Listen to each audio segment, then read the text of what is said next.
Councilor Kalis, member of the committee from Ward 8, is online. We're also joined by members of the Planning Board. And I would ask Mr. McCormick, are you prepared to introduce your membership tonight? Yes, I am. Thank you, Chairman. I'm Kevin McCormick, Chair of the committee. Along with me is Amy Dean, Vice Chair. Also is Lee Breckenridge and Peter Doringer. Wonderful. Thank you very much. We're also joined by Ms. Kyra of the planning staff, and as other members of the council come online, we will recognize you. Let me explain a little bit about our process this evening. Excuse me.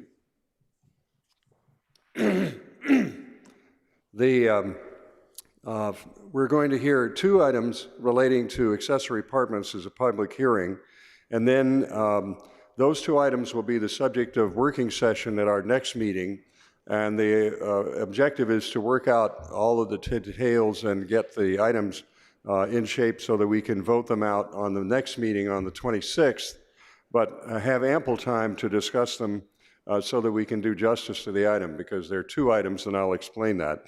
And then we will take a brief recess at the conclusion of the public hearing and move across the hall so that we can hear a presentation on the items relating to the lot width and the building envelope that is involved with that, which I will describe when we get closer to that point. So have I missed anyone, Ms. Norton, on the, that I should recognize who's here from the council? Oh, good. Councilor Maliki and Councilor Kelly, both of them are guests, and welcome. Glad to see you. The first item is 369-24, requesting discussion and amendments to accessory dwelling unit ordinance.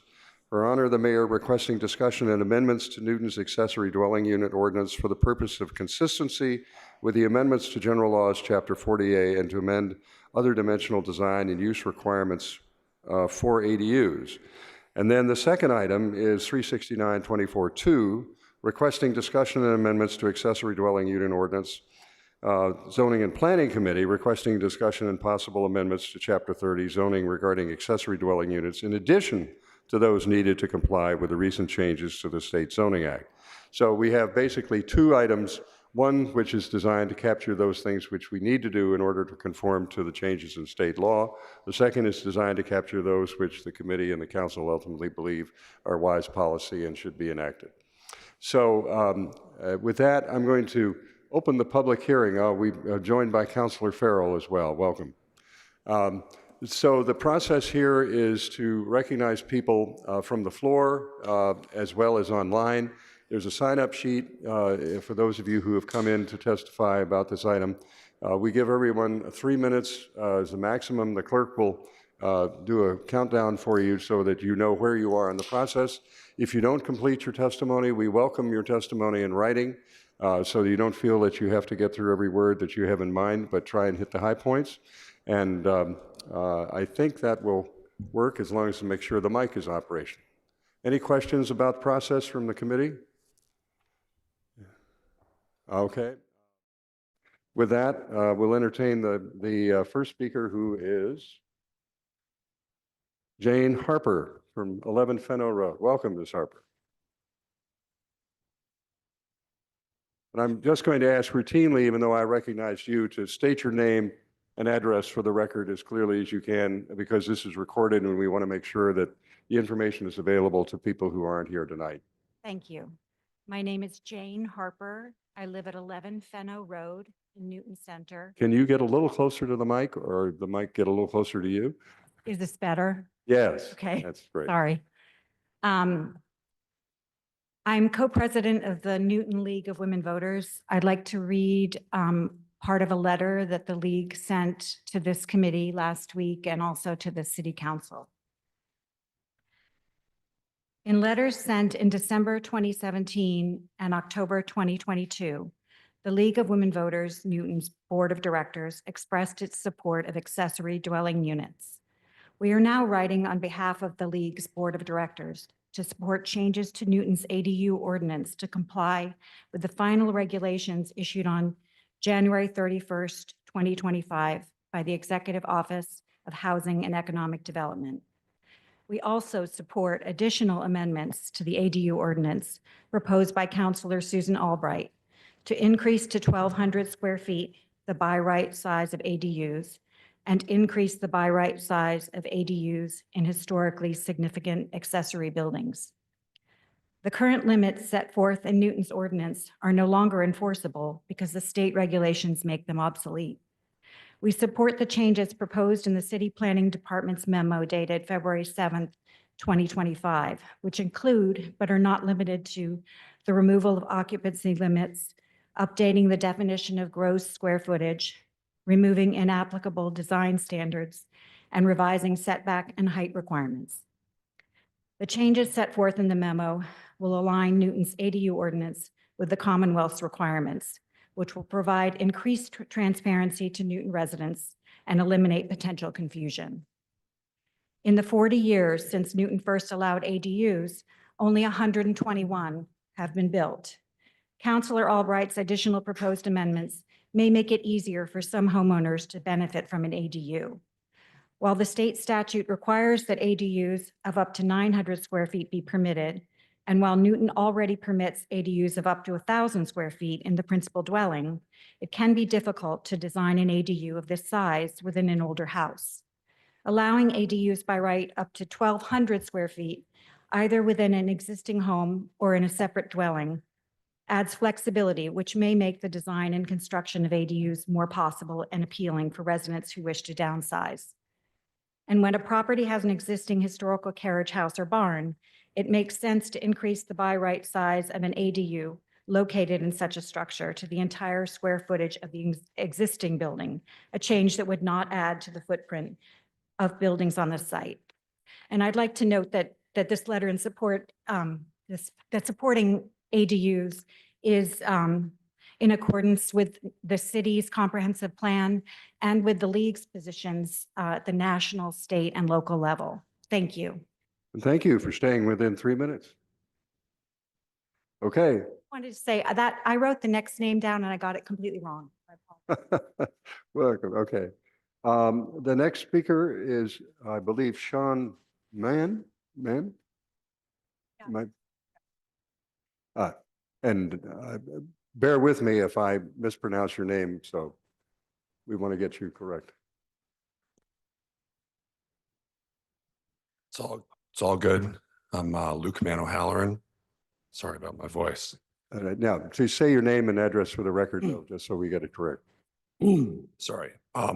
Luke Mann O'Halloran. I live at 54 Della Ave in West Newton. I'm here speaking on behalf of Newton for Everyone, which is a pro-housing advocacy group here in Newton. Man. As you guys on the council probably know, our members have written more than 71 letters or emails in support of this proposal to you all. And we're grateful for that and would ask you to give them your attention and consideration as you consider the amendments that have been proposed here.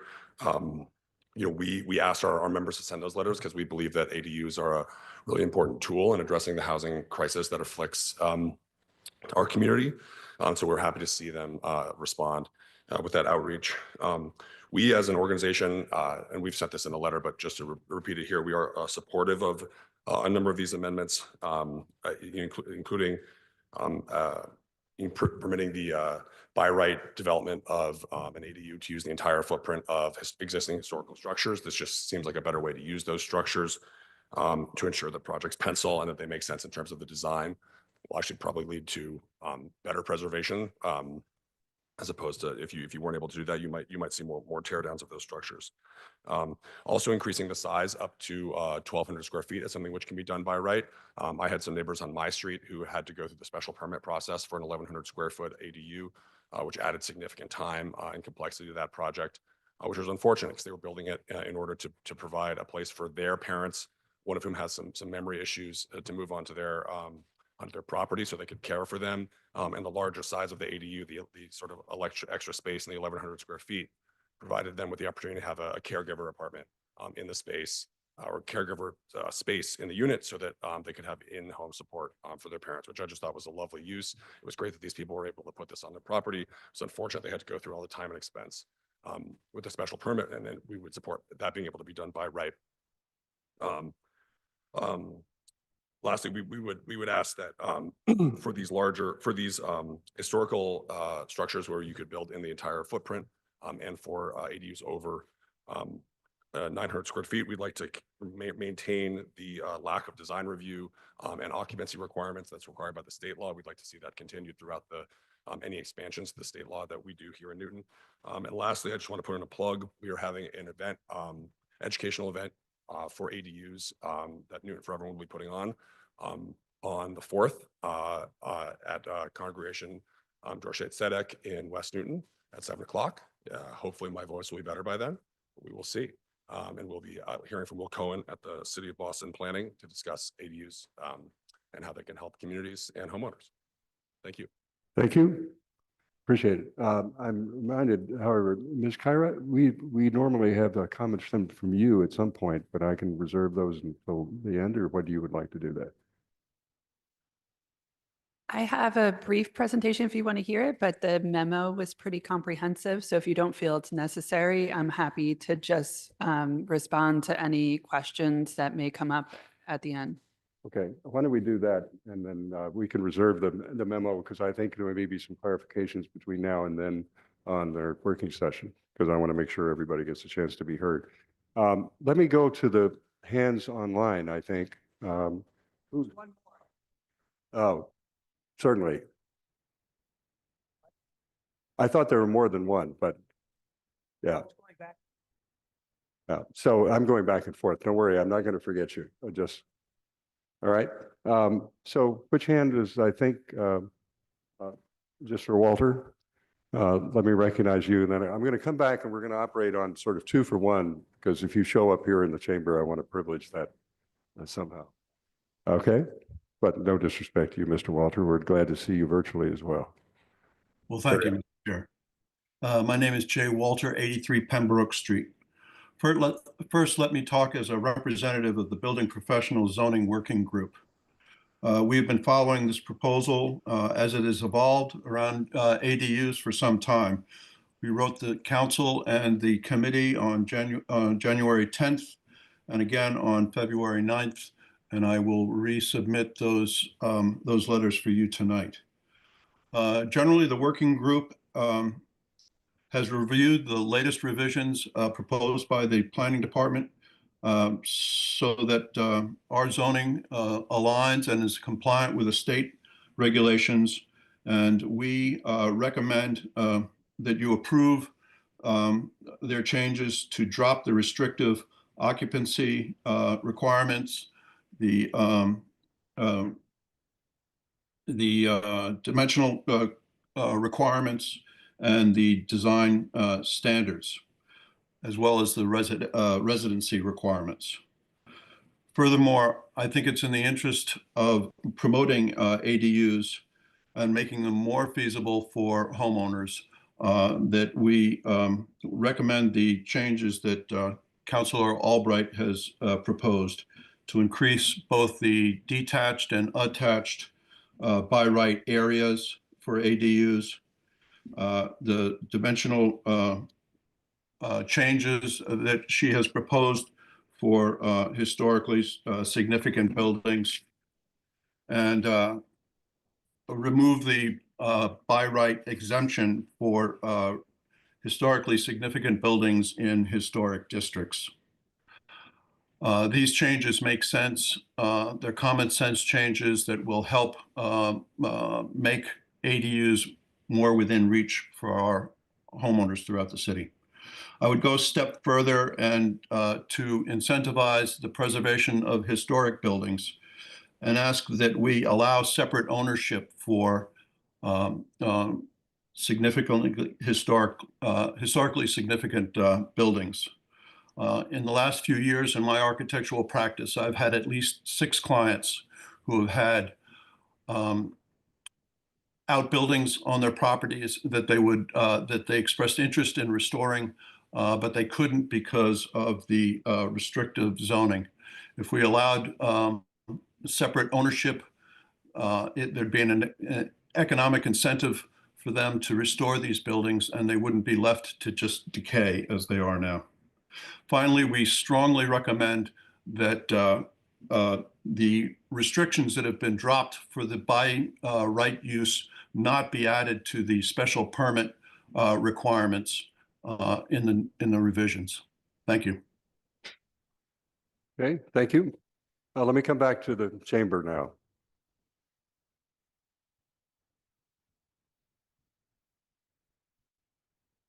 Please, just move the mic close to you if you can, please. My name is Kurt Lamb. I live at 80 Paul Street. I'm an architect, and the home I live in, I designed and built and have lived in it since 1981. Several months ago, I was talking to my daughter, who's a graduate of Newton South and now lives in New York City, about an arrangement whereby she would move into my house with her family of 2 children, and I would move into an accessory dwelling unit. So as an architect, I very actively set to designing how that might work to create space for myself and my partner, Betsy. Well, I did my homework for a couple of days, and it turned out that 1,000 square feet for the 2 of us was unworkable. 1,100, probably unworkable. 1,200, tight, but workable. And it doesn't seem like much, but it's a lot when you actually have to draw it out and figure, do I get a studio? Do I get an office? How big is the bedroom? And so I'm just here to advocate in favor of increasing the size of accessory dwelling units by right to 1,200 square feet. Thank you. And thank you for being brief. Okay, who else is next in the chamber? Good evening. I'm Brian Decker. I live Yeah, at Brian, can you just move the mic closer to you? I'm Brian Decker. I live at 89 Larchmont Ave in Waban, and I'm here actually as a member of the Newton Housing Partnership. The partnership sent letters to the committee on 12/18 and 2/10/25 in support of the proposed amendments to the ADU ordinance, and I'm here to simply amplify our support for the proposed changes. Our 12/18/24 letter addressed our support for the amendments to the ordinance to bring it in line with the amended state law. We fully support these amendments, which will ensure compliance with state law and which will work to make ADUs more available. Our February letter was primarily in support of Councilor Albright's additional proposed amendments, which we believe will further enable our residents to fully appreciate the use of their property with minimal impact on their neighbors and on the city. In particular, we believe the increase in the by right ADU size to 1,200 feet will provide increased choices to existing homeowners seeking to stay in their homes and their neighborhoods. The 1,200 square foot size is the standard size for a 2-bedroom apartment, thus allowing the homeowner, for example, to rent to a young family or to move into an ADU even if they are in need for live-in care. We support our aging residents who wish to continue to live in our city, particularly when it also supports the creation of affordable housing. We also strongly support the proposed amendments to the distance between units, as there are currently properties with garages and carriage houses, which would make ideal and more affordable ADUs, but that are too close to existing buildings as the ordinance now reads. Finally, we support the amendments to the limits on unrelated individuals living in ADU and primary residence and the amendments to allow separate ownership. While I do not live in or have an ADU on my property, I have good family friends who live in Waban because they live in an ADU. Our friend grew up in Waban and would not be able to live here with her husband and wonderful kids if her parents had not been able to build an internal ADU in their home. While they made it through the cumbersome permitting process thanks to knowledge of the city's complex rules and regulations, I am sure there are others who were unaware of or unable to take advantage. In closing, on behalf of the NHP, I want to express our appreciation to the ZAP for considering these changes to make our ADU ordinance as effective as possible in expanding the supply of affordable housing and to provide real choice for existing homeowners that will help neighborhood preservation. Thank you. Thank you, and thank you for staying under time. Anyone else in the chamber wish to testify?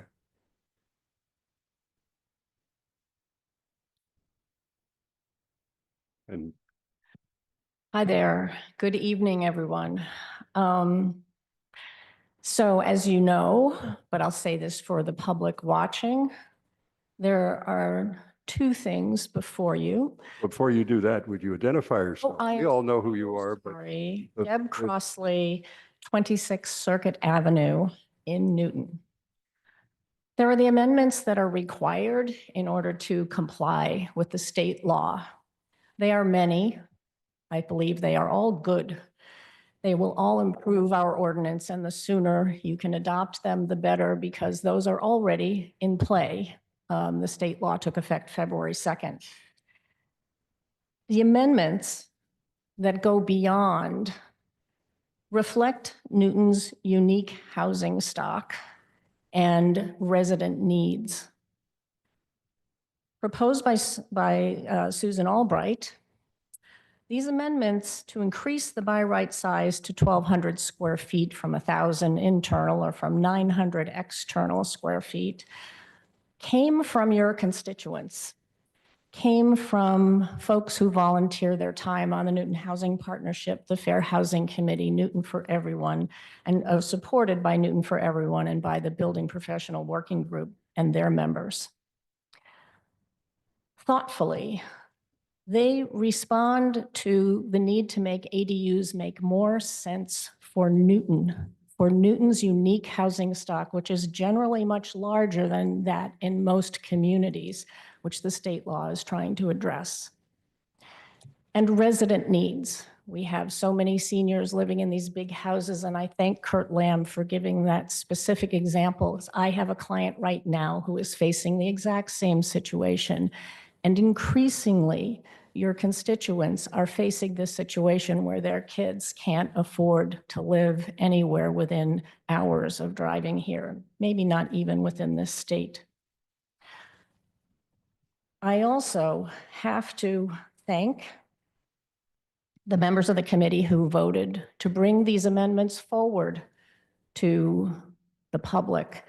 I was frankly disappointed and appalled that 3 members of the committee chose to vote against bringing them to the public. I have never heard of such a thing, especially when these amendments are generated in the community by your constituents.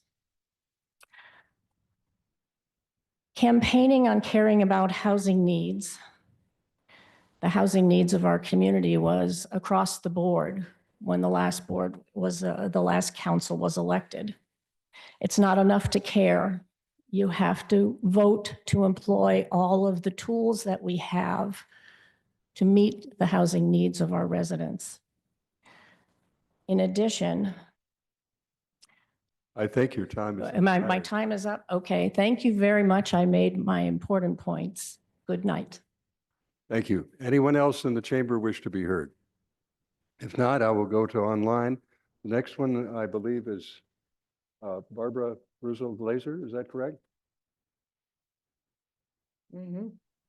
Yes, Please identify yourself again for the record so that I okay. don't know your name and information. Thank you, Counselor Baker. I'm Barbara Brussal Glazer, 20 Auburndale Ave in West Newton. And I apologize for my ignorance. I tried to read through the memos, and I really only wanted to speak tonight because I questioned something about the setbacks going to 5 feet. I know that not everyone on this council lives in the same kinds of neighborhoods, but 5 feet is not very much, because I live in a neighborhood with houses that are only 5 feet from each other, or 7.5 feet. So if I'm correct that part of this would be saying by right, you could go within 5 feet of your neighbor's property, I would question that, but I may be wrong on that. Jay's shaking his head, so he can explain it to me. But I really think that the 7.5 is a reasonable setback, and it allows for trees between what you've built and your neighbor's property and allows a little bit of room. And other than that, I'm excited about this ordinance and I revision, and I think it'll be great. Thank you very much. Thank you very much. I think we now go to Ms. Weinberg. Would you identify yourself for the record, please?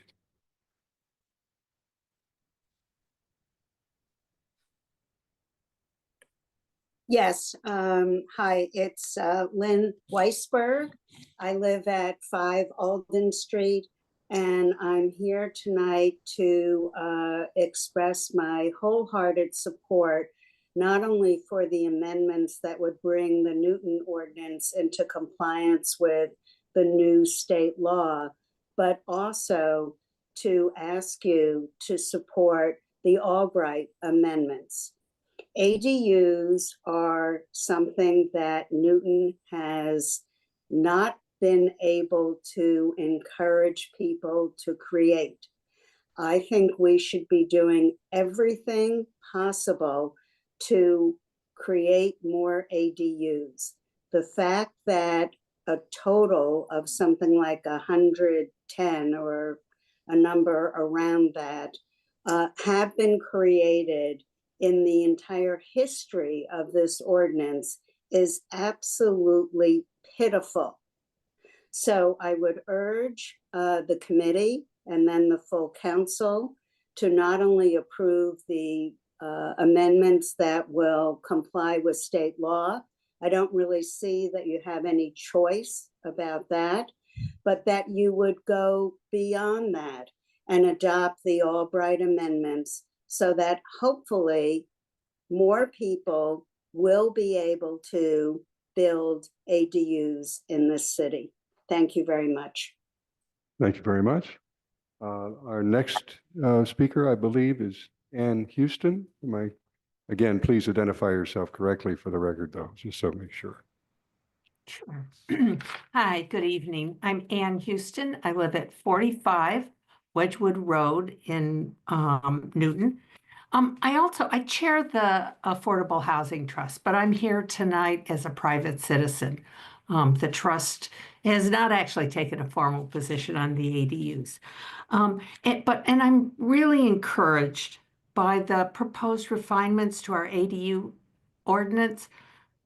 Newton was a real leader in ADUs, and it's great that we are looking at ways to facilitate and encourage the creation of this really needed addition to our housing stock.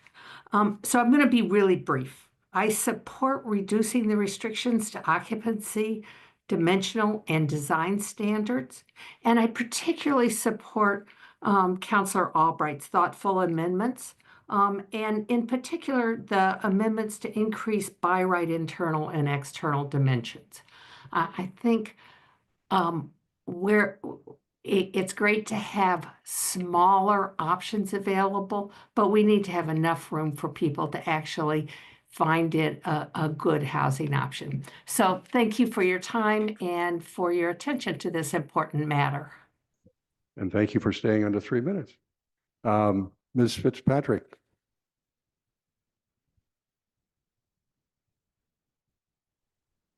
Okay, can you hear me? Yes. Would you identify yourself and name and address? Sorry. I'm Ellen Fitzpatrick. I live in Foster Street in Newton. And I am very late to this discussion. I just saw today the mayor's email, which led me to hop on here. And I have just a simple question having to do with the role of the local historic district commissions in the proposed revised guidelines here.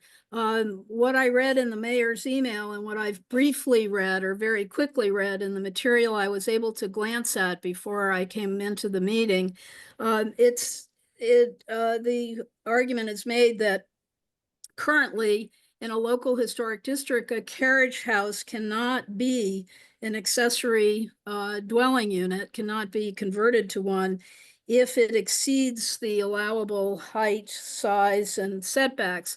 That's news to me. I didn't know that, and I was chair of the Newtonville Local Historic District Commission for many years. I don't recall that being in the ordinance that governs the local historic districts, but perhaps it's in the ordinance governing the accessory dwelling units. In any case, it is currently within the power of the local historic district commissions, I believe, to they can impose more stricter or more lenient guidelines than setbacks and so forth than are allowed for under the normal zoning rules. And so I'm not sure why any kind of change needs to be made here governing that would involve the local historic districts or the commissions themselves. So I'm really just seeking clarification on this point. Of course, I completely applaud the idea of allowing carriage houses to be preserved and used in these ways, but I don't really see the obstacles to it currently, given the carriage houses often contain rental units and so forth. I don't quite get this piece of it, and I wondered if somebody could clarify that for me. Thank you, Mr. Fitzpatrick. We won't clarify it for you right now because it's a public hearing, but we have Okay. an issue under, and I will mention that I should just indicate that the regulations permit the council, and one of the questions I've asked the planning department to look into, to have a different set of setbacks and dimensional controls for ADUs in historic districts. That's specifically accepted in the regulations. And so part of what we need to do is make sure we're picking up on what we can do here as well as what we want to do. But we'll take that up when we take it up in the working session and on the 10th. So Okay. we'll have clarification by that point. All right, thank you. Okay, thank you very much. Our next speaker is Mary Lee Belleville, I believe. And again, please identify yourself and your address for the record. Sure. Mary Lee Belleville, 136 Warren Street, Newton Center. I generally support changes to the ordinance that would encourage more ADUs because, as Lynn Weisberg said, they don't seem to be being built, so there seems to be not that much incentive for that. But really, when I hear the arguments for incentive for ADUs, it's to allow family members to age in place, or children to be able to come to Newton and live. And I think those are all really the reasons why I support ADUs. But as somebody who lives in a 1860 mansard Victorian 2-family condo, my condo is 1,100 square feet. I don't think ADUs should be 1,200 square feet. The concept, as I understand it, of ADUs is to create more smaller, affordable units. And when I think back on last night at the hearings regarding the projects on Watertown Street, none of those 13 units were 1,200 square feet.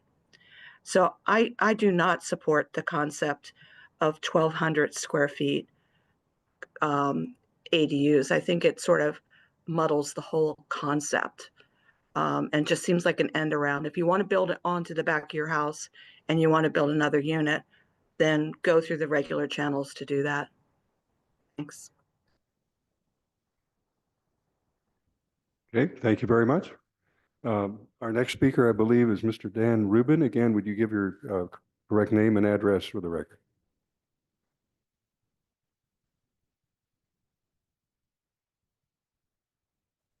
Yes, my name is Dan Rubin. I live at 175 Auburn Street. I'll be brief. First, I want to commend City Council and Newton for our leadership on ADUs.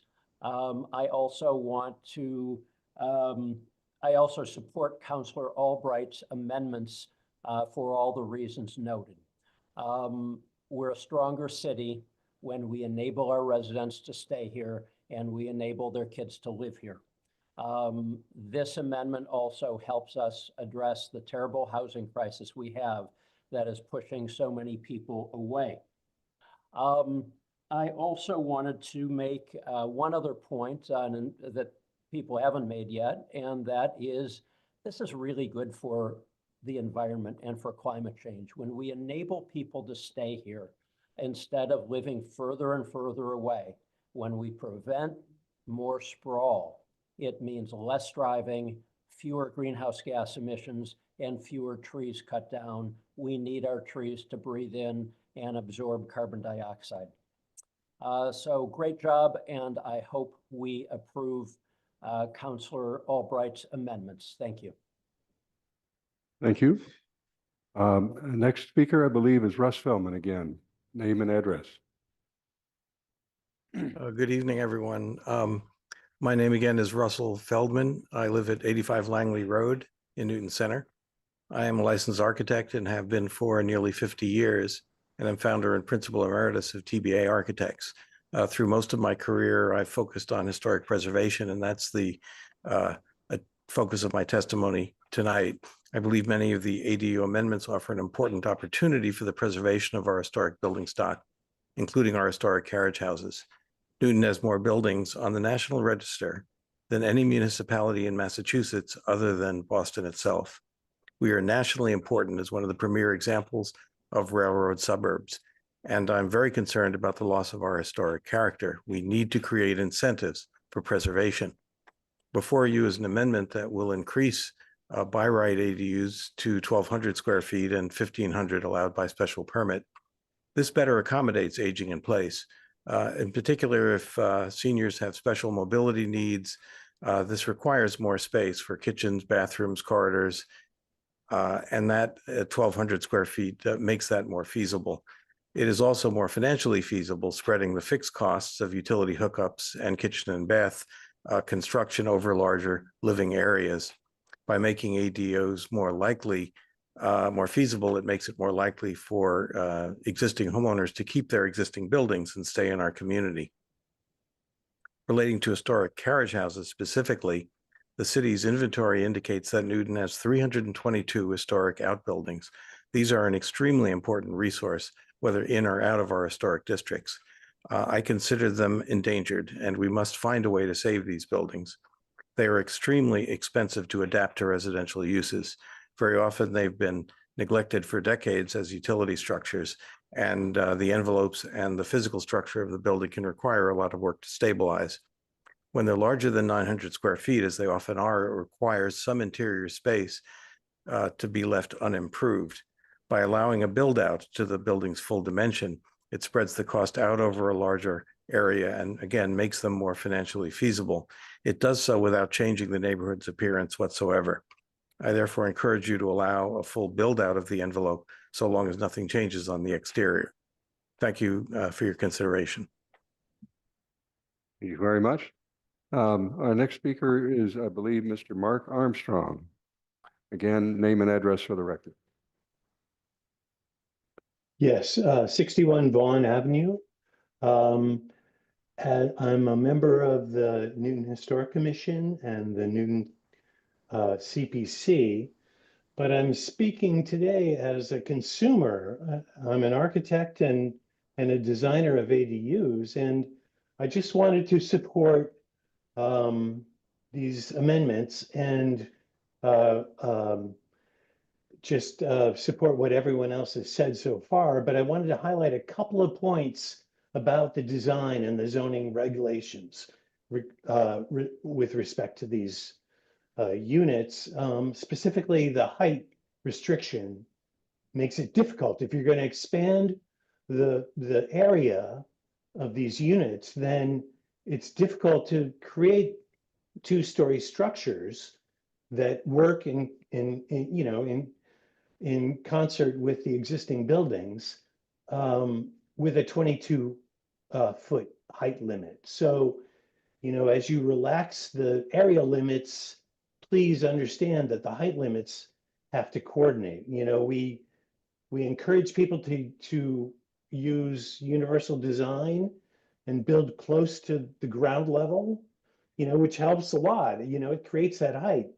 But very often you end up with spaces that are cramped or, you know, the 1.5 story limit is for accessory buildings may be onerous for many people to create the units that you're aiming for. The other point I wanted to address was that the FAR floor area ratio limits are still in place. So the kind of and the setbacks that were mentioned earlier are still in place. So the kind of you know, the kind of controls for density are still in place. I just wanted to reassure everyone that's listening that this isn't a free-for-all, that the density limits are still in play for these neighborhoods. They're bigger lots, so they should be allowed to have bigger units, but within reason, and that's still based on the FAR. Thank you. Thank you very much. Our next speaker is Kathy Pillsbury. And again, your address and please.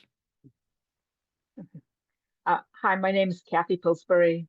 I live at 34 Carver Road in Newton Highlands. I just wanted to speak in favor of the 1,200 square foot ADU. While I think special permits are good for larger projects, a lot of time is taken in the land use for a 1,200 square foot ADU. Like, I'm thinking just last night at land use, there was a special permit on the agenda for an ADU. All I wanted to do was build an addition between their house and the garage. And it looked like a great idea, and it didn't in the end get passed. But in the meantime, it took a lot of time and expense for the homeowner. It also cost the city and the planning department for the time they had to spend developing the memo and making the presentation, and then also developing the council order. So I think going up to 1,200 square feet for an ADU would be really good for the city. And I also think of it in two ways that could help me. I at some point will be looking at downsizing, and the ADU is a great option. As Russ Feldman noted earlier, actually, that one thing that would make it even a better option is to make sure it was accessible, so that at some point when I might need a walker or a wheelchair or that kind of accessibility, there would be the space to have that. The other idea I have is that my son lives in an apartment in Donanton right now, but he couldn't afford to buy here. When he's planning to have kids, so an ADU on our property would be a great way for him to be able to stay here. You know, have his kids. He went through all through the Newton public schools. It'd be great if his kids could, and also it would mean that we could be close to our grandchildren. So I think a 1,200 square foot ADU is more accommodating for a young family like that. Thanks. Thank you very much. We've been joined by someone named Ruthie, but Ruthie, you should identify yourself and name and address for the record, please. Yes. Hi. My name is Ruth Rosenberg. I live on 27 Berdine Road in Newton. Which road? I'm sorry, I couldn't hear you. You can get a little closer to the mic. 27 Berdine Road in Newton. Okay, thank you. So I have some concerns that have to do with if you put any addition in Newton today, whether no matter what size, you need to go to a review with the historical committee that decides if it fits stylistically and historically with the house. Would there be any mechanism that would review the small units in the same way? The other thing is the setbacks. If a neighbor decides to put 2-floor addition of an ADU, within 5 feet of my property. It's really a gigantic, right closing your backyard, which is a concern to me. Not that I disagree with the ability to put ADUs in the right place in the on your property, and with the regulation that should be taking into consideration the aesthetics, the design, the style, the distance, and so forth. And also, like if you put an addition, you have to kind of prove that the water management, the impervious area, and all the other issues that can affect your neighbors is taken care of. So what mechanism would be taking care of the ADUs in the regulations that have to be set for them? Thank you. Thank you. Next speaker. I believe it's Emily. I can't quite read your name on the screen. So if you mind saying it and saying your address. Hi, I'm Emily Cagwin. I live at 57 Taft Avenue in West Newton. I'm a co-chair of Uniting Citizens for Housing Affordability in Newton, but I'm really just speaking as a resident tonight in favor, of course, with the amendments that would bring Newton's ADU ordinance in line with state law, but also in support of Councilor Albright's amendments. I have 2 kids. They're 12 and 8. And I also have aging parents. I hope that in the future, my kids will have the opportunity to come back and live in Newton. But as a manager at work with lots of young adults on my team, I know how hard it is to live close to the city. People are moving further and further away. It's not uncommon for people on my team to live in New Hampshire or live in Rhode Island and commute to the city for work. And I think ADUs are a great way to provide creative options for young people who want to live in Newton. With my aging parents, we're starting to think ahead to how to support them in the long term. Again, we want to be able to do this in a way that would potentially allow us to build something that is accessible. I mentioned before the idea of universal design. And knowing that 1,200 square feet by right would make that more feasible, I think is a really, really important consideration. So the environmental impact as well, I kind of touched on that. Just speaking about people having to move farther out, I think is another important consideration as well. So thank you for your time. Thank you very much. I believe that's all of the people we have online. Anyone else who's come in the chamber? Ms. Norton, do we have anybody I haven't seen?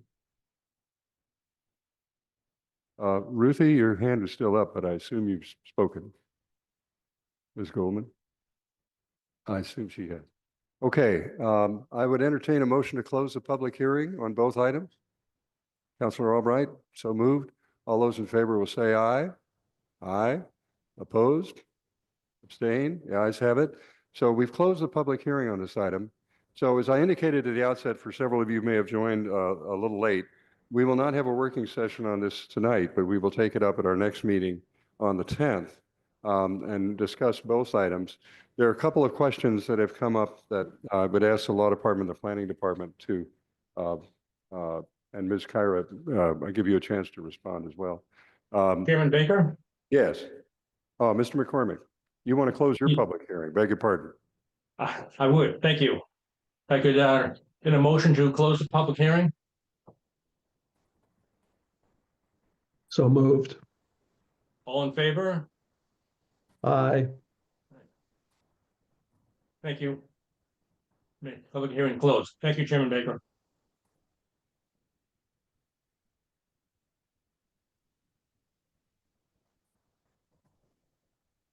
They voted and closed the public hearing. So there are a couple of issues. I want to give Ms. Kyra a chance to say a few words because I neglected to give her a chance to say something at the outset. So I didn't mean to be impolite. But there's a question about the setbacks and how they are adjusted in this situation, and also how historic districts operate. So I think those two things would be useful to clarify.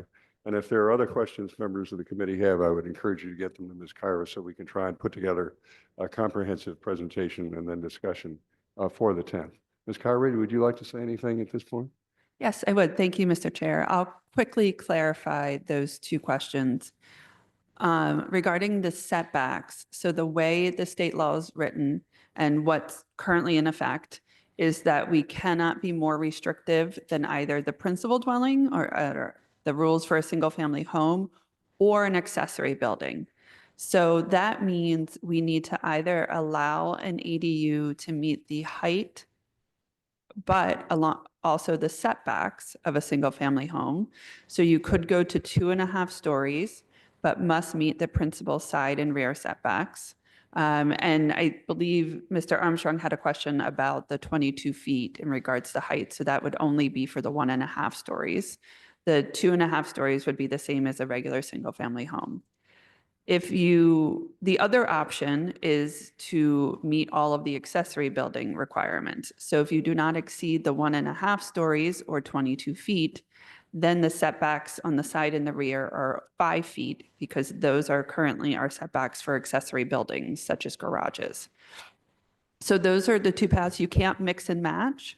You can't do 2.5 stories with a 5-foot setback. And for the historic review, Ms. Fitzpatrick had it partially right in that the historic district commissions can further restrict beyond zoning. So they can require something be smaller, have a greater setback, et cetera, than the zoning allows for. However, they cannot be more permissive.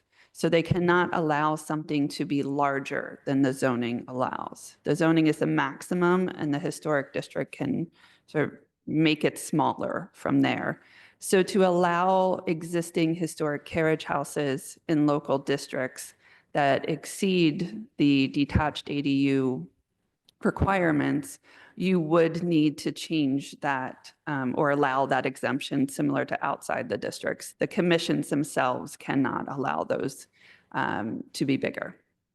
And for historic review over ADUs, which I think was one of the most recent questions, the Newton Historical Commission would review any demolition that was involved in creating an ADU. If, let's say, there was demolition on a garage that exceeded 50%, or on the existing house to add an addition for an ADU, similar to our demolition delay for any other building over 50 years old.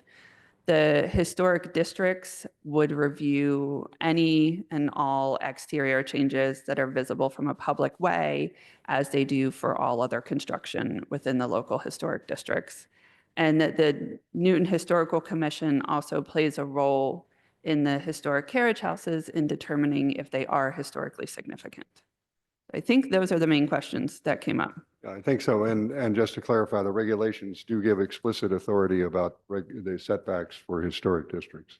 Correct. So we did confirm with the law department that the state regulations would allow us, if we make the argument that there is a municipal interest in further restricting ADUs in local historic districts. So we could make them smaller or have greater setbacks than elsewhere in the city. Okay, I think that in preparation for our conversation, just as you've described orally, it might be useful to have just a couple of slides that show the differences between the setback situations, because those seem to be the ones that have raised the most concern in the commentary so far. Okay, any comments before we adjourn or recess rather, and then get into working session? Yes, okay, we need to move to hold both items. Thank you, Ms. Norton. This is, I made my notes on the other side of the agenda, so let me go back to where I was. I would entertain a motion to hold 369-24 and 369-24 parens 2. Is there such a motion? So moved. All those in favor will say aye. Aye.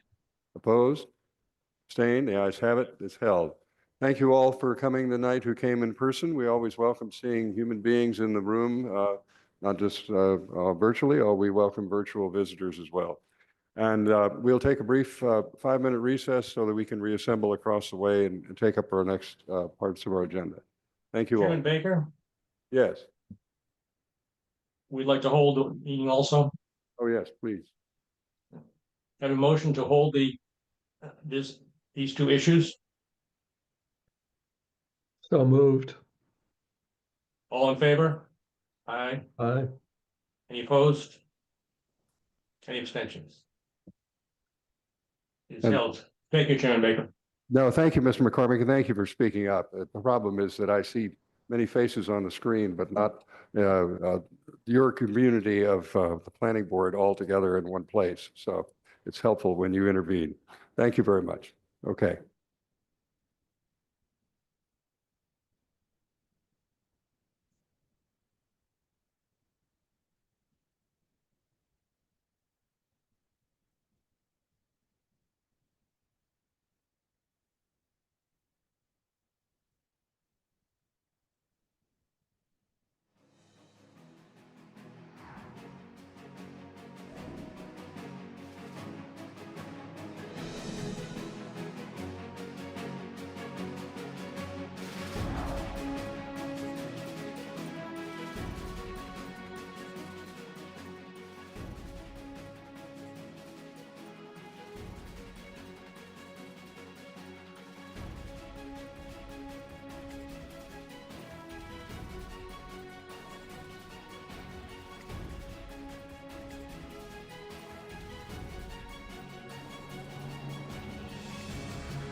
When you're ready, please go ahead and let us know.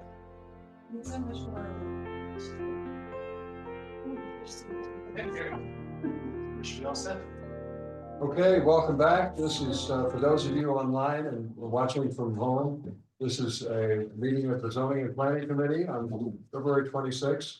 Again, just to identify members of the committee and residents, I'm Lyle Baker, Chair of the committee, joined by Vice Chair Councilor Oliver from Ward 1, Councilor Albright, Ward 2, Councilor Getz, Ward 5, Councilor Wright, Ward 3, and we've been joined online by Councilor Kalis, I believe. And we've also had several members of the council who are not members of the committee with us again. Councilor Kelly, Councilor Maliki, I believe Councilor Farrell was here before, is he still? And then I believe Councilor Block is here now. Anyone else on the council? Can I have a list? Melody. Okay, Yeah. all right. So, now, these are three items together, and we want to make sure that we set a public hearing on March 24th when we conclude this conversation. So, Ms. Norton, just please make sure I don't miss that. But there are three items. 2825, which is more the specifics of what we're talking about, request for additional, for the addition of maximum residential facade build-out ratio. And that's the zoning and planning committee requesting addition of a maximum residential facade build-out ratio to chapter 30 zoning to aid in new development being contextual to the surrounding neighborhood. And then there are two other items that we've been considering regularly throughout the term so far. Item 8424, Councilors Baker, Oliver, Maliki, Kalis, Getz, Lucas, Slavovitz, and Wright requesting a discussion and possible amendments to chapter 30 zoning or other city ordinances to enhance the preservation of existing homes over their replacement by larger and more expensive structures. And then 4124, Councilors Albright, Danberg, Princeton, and Leary seeking a discussion with the planning department to consider ordinance amendments that would revise the metrics in the multi-residence MR1, MR2, and MR3 zone to regulate the size of new buildings better, enable a wider range of housing options close to public transit, and better incentivize preservation and renovation of existing housing stock. So those are the items that are for us to discussion, not public hearing. That would be again on the 24th of March.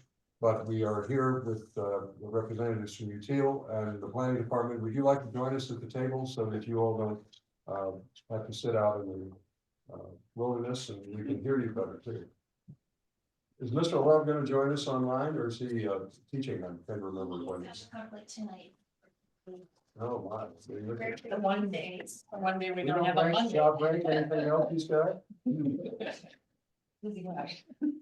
I'll do my best to channel. All right.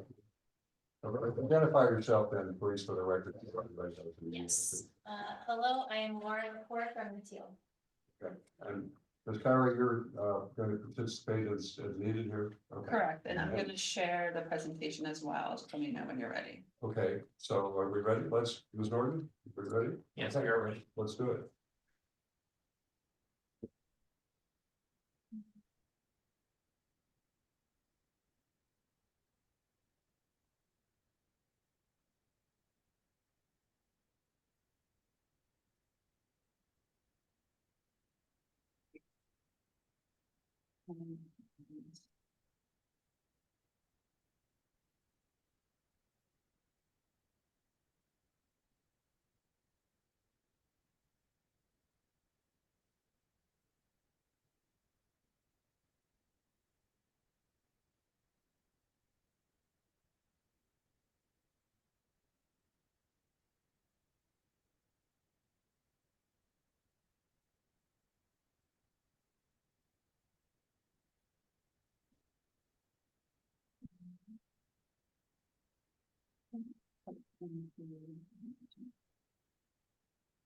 Want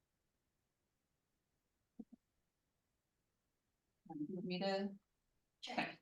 So we're revisiting the residential district zoning, the facade ratio that we've been discussing for the past few months.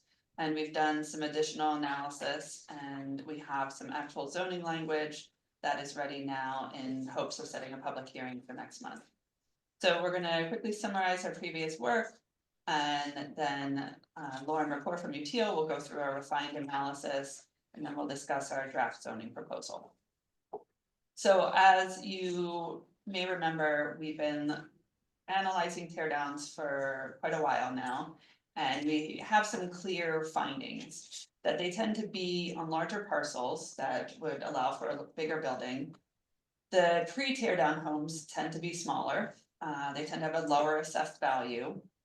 And they're more likely to be post-war construction.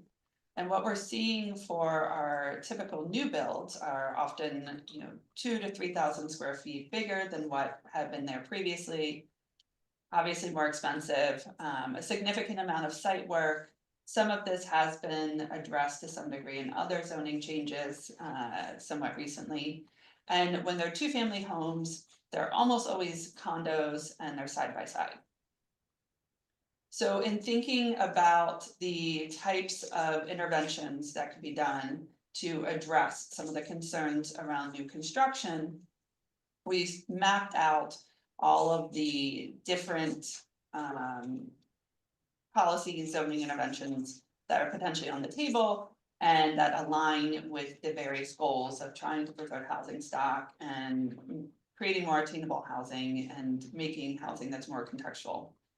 The quickest change that we could make was this facade build out. And this is really addressing the contextualizing of new development.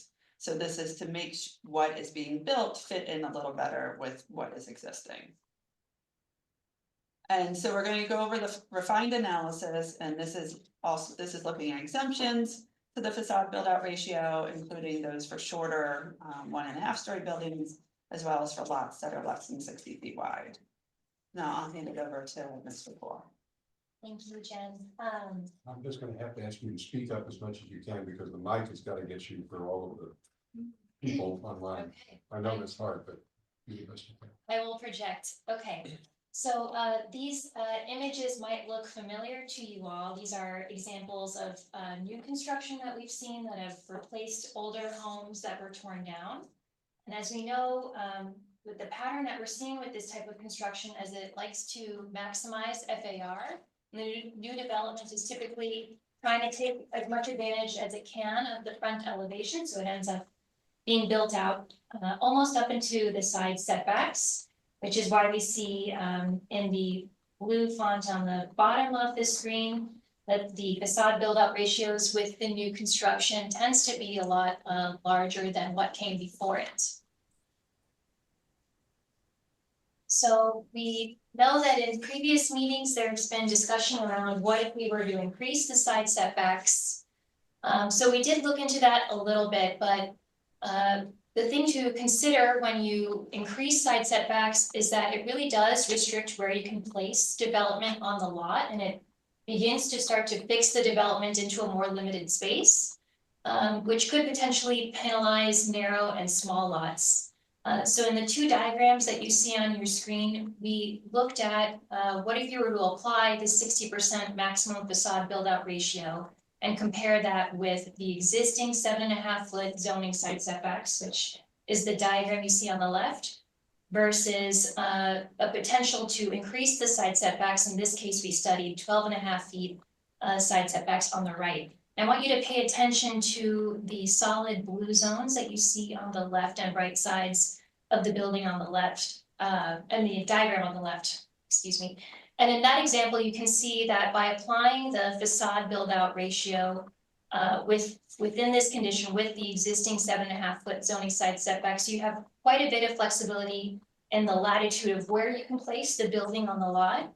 And so that's giving you an effective extra setback of 13 feet versus once you start to increase the side setbacks, you really don't have much latitude for where you can place the building relative to the width of the lot. So it's much more fixed in place.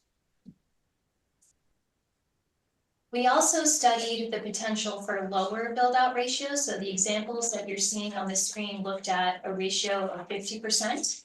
But something that we noticed when you start to get on the lower end is that you end up with residential typologies that are less typical for single residence districts, and that across the board in these examples, you're ending up with narrower homes overall. When you compare the ratio of the building width to the building depth, you'll notice generally across these examples that these buildings end up going deeper into the lot. And so this is something that ends up pushing more development into maybe what you would call the private sphere of the backyard versus what we see as more typical for residential patterns of development in Newton is to have more of the facade oriented to the street, which is the public sphere, if you will. So we think these examples, though maybe it might be more normal for the multi-residence districts to have those narrow, deeper building examples, it's less typical for these single residence districts. And so this is why we've continued to come back to 60% as being a ratio that we think results in development that is contextually in keeping with what we see relative to existing residential patterns of development around Newton. And so it allows for flexibility in the types of homes that one can make, and it also results in building types that we think would fit in well with what we see around the various neighborhoods. And we've actually gone through and Google and measured what the existing homes relationships are, and a lot of them are close to the 60%. So that's another reason why we think this ends up working well. Can I just ask, you're saying existing homes are close to the 60%? Yes. Okay, thank you. So now I'm going to talk a little bit about the exemptions.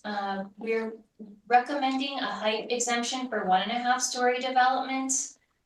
We think that this is something that would be good to have because it allows for design flexibility, and we know that this is a residential typology that we do see around Newton, certainly with homes from the 50s and 60s to have these kind of wider cape or ranch style homes. And so we wanted to be able to encourage this kind of development because in addition to it being contextual, it allows for residents to age in place, and it also provides for accessible living for those that aren't able to move around as easily. So this is an example on the screen of what is a more typical example of residential construction around Newton with a facade build out of 70%. May I just ask a question? What is current? What's our current percentage allowable build up, there isn't or one. is it the 7.5 feet? Yeah, it's just the 7.5 feet. Okay. Yeah, this is new. Well, it depends on what zoning you are. Yeah, yes. But again, it's only the setbacks, Right. not a facade based on percentage of lot width. This would be a new control. I want to ask a question about this. Yeah, 1.5 stories, how tall is that? Is that 22 feet?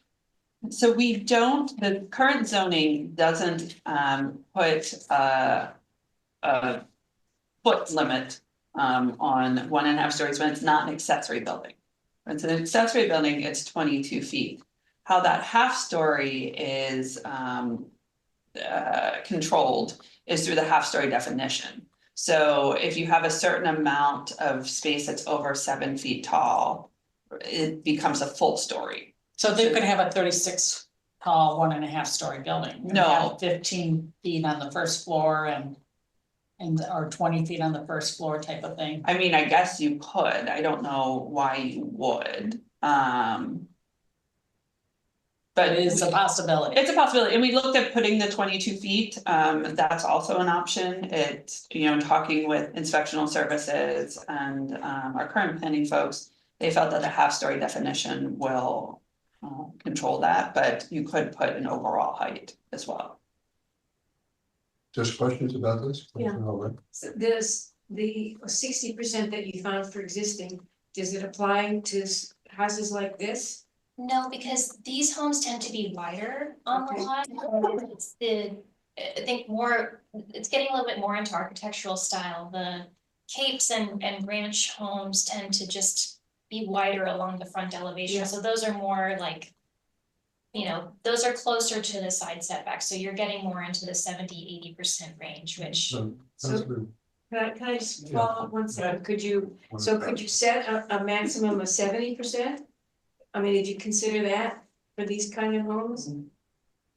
Why a maximum and not just leave it the way it is at the side setback? Well, because it could be very wide.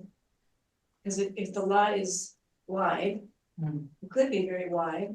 At 7.5 feet. There are some old homes that are kind of designed to have Hollywood fronts. The one on the corner of Sargent and Center Street.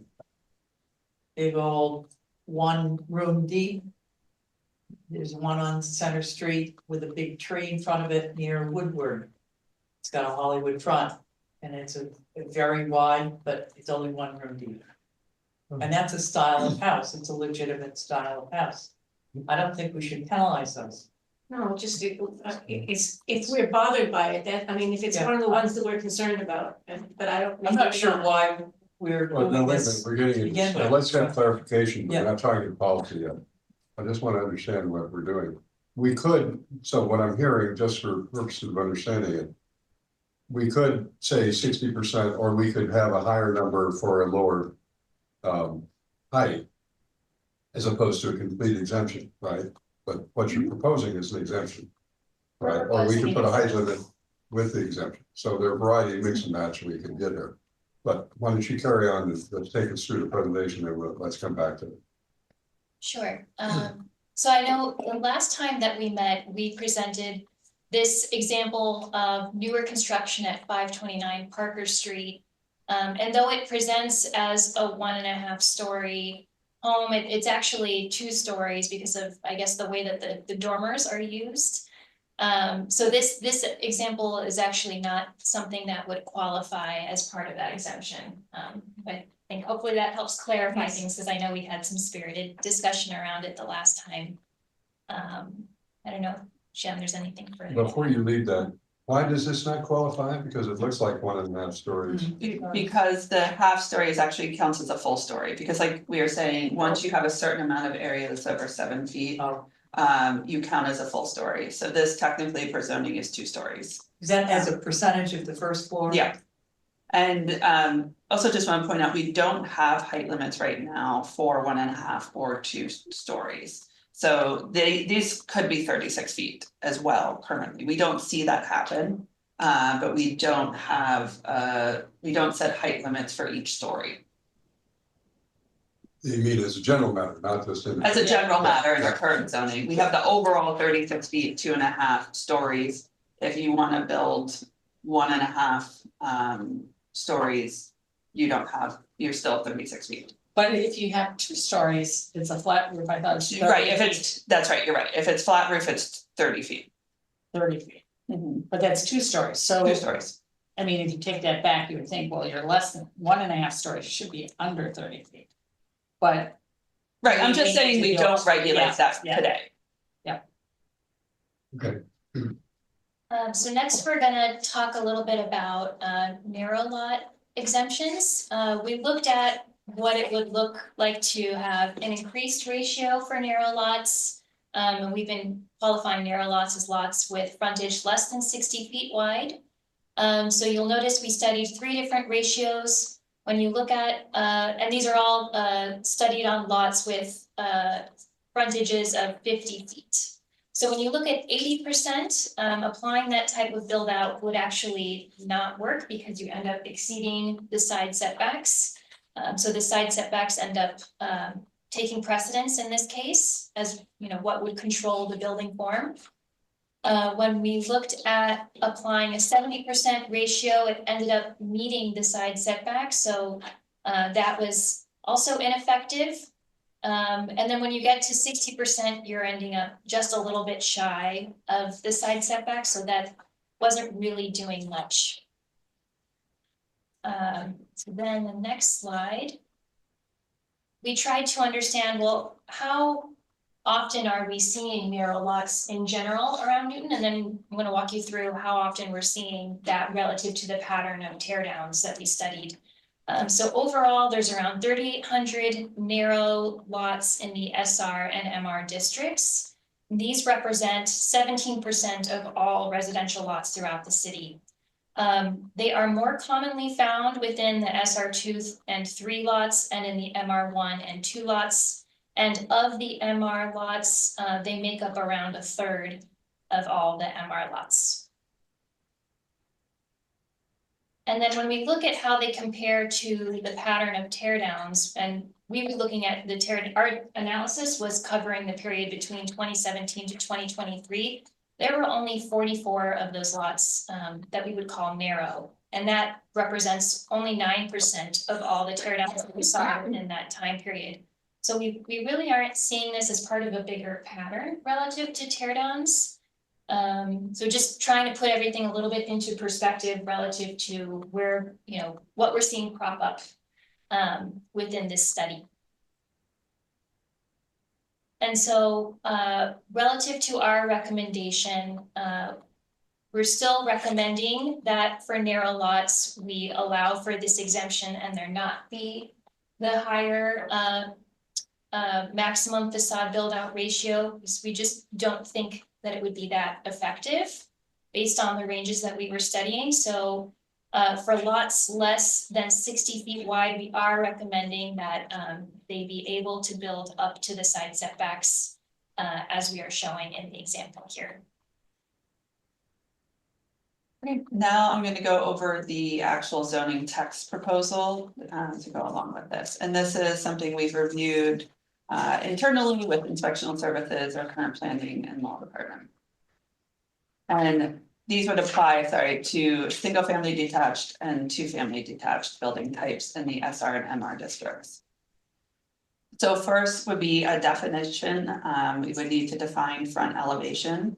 So we are defining this in the garage ordinance already. So we are proposing referring to that definition, but removing the provision that exempts anything from the front elevation that's more than 10 feet back.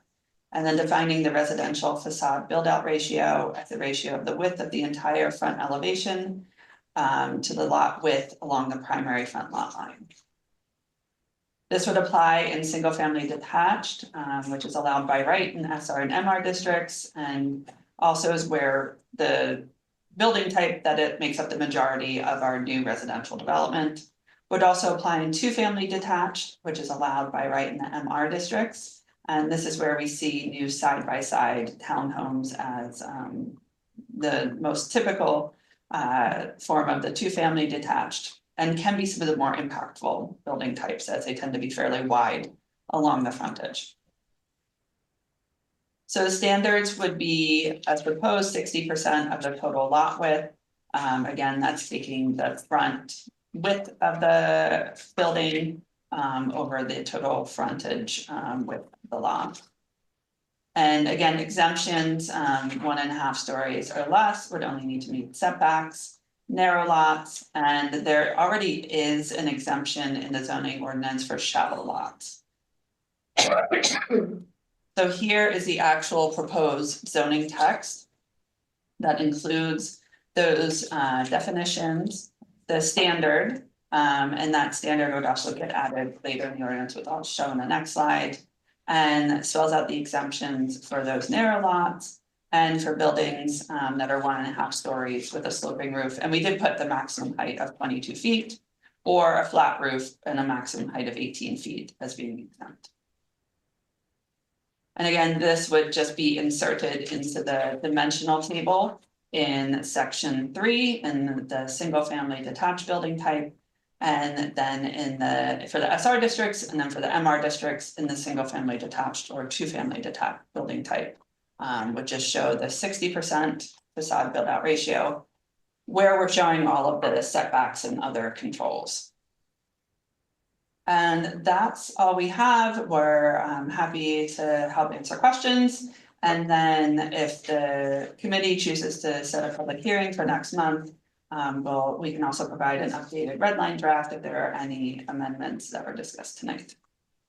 So let's go with Councilor Wright, then Councilor Albright, then Councilor Danforth. Order I saw that here. So I like the 60%, I understand it. But what we're trying to do is reduce tear downs. This is helping for after the tear down. And it's not helping whatsoever on the skinny lots. So I'd like to see this and to move it forward, but I also would like to see our side setbacks increased to 10 feet. And that would help with the smaller lots. And you know, it will reduce what they can, the volume, or they'll reduce from the street what they can rebuild, and not every house could or should be torn down. That's something we're trying to do, is reduce the tear downs. We're not saying you can't tear down your house, but, you know, what you can rebuild in its place. And there's other things which we're not discussing today that I'd like to do to also help reduce tear downs. But I like to move this forward, but I also, which is a nice, quick, easy thing, you can look in SR. It's mostly the MRs that would be increased to 10 feet, your side setbacks to 10 feet. Well, that's a separate docket item that we need to, I mean, not docket item, it's a separate item under this item. There's the item. Well, it's right above it. I mean, it's so close, and it's, why not just have it as part of our public comment next month? Pretty straightforward. Well, let's think about that. Let me just see the rest of the comments from the committee first. Councilor Albright. So I was thinking it was on a the same but slightly different way of looking at it. When I saw the two houses side by side, I think they were 75%. So I was wondering, what is the consequence? What if you're a developer and you're thinking about tearing down the house and creating a two-family? How would they do it? What I'm just wondering, what are the unintended consequences? Would they say, okay, I'm not gonna tear it down and do it? Or would they start doing something funny business that we haven't thought about yet? They still wanna get the maximum FAR, so where are they gonna put the building and how are they gonna do it?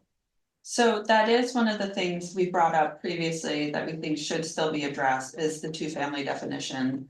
Because it doesn't give any flexibility. It requires garages on the outside, like the two units right next to each other, the same height, and the garages on the outside.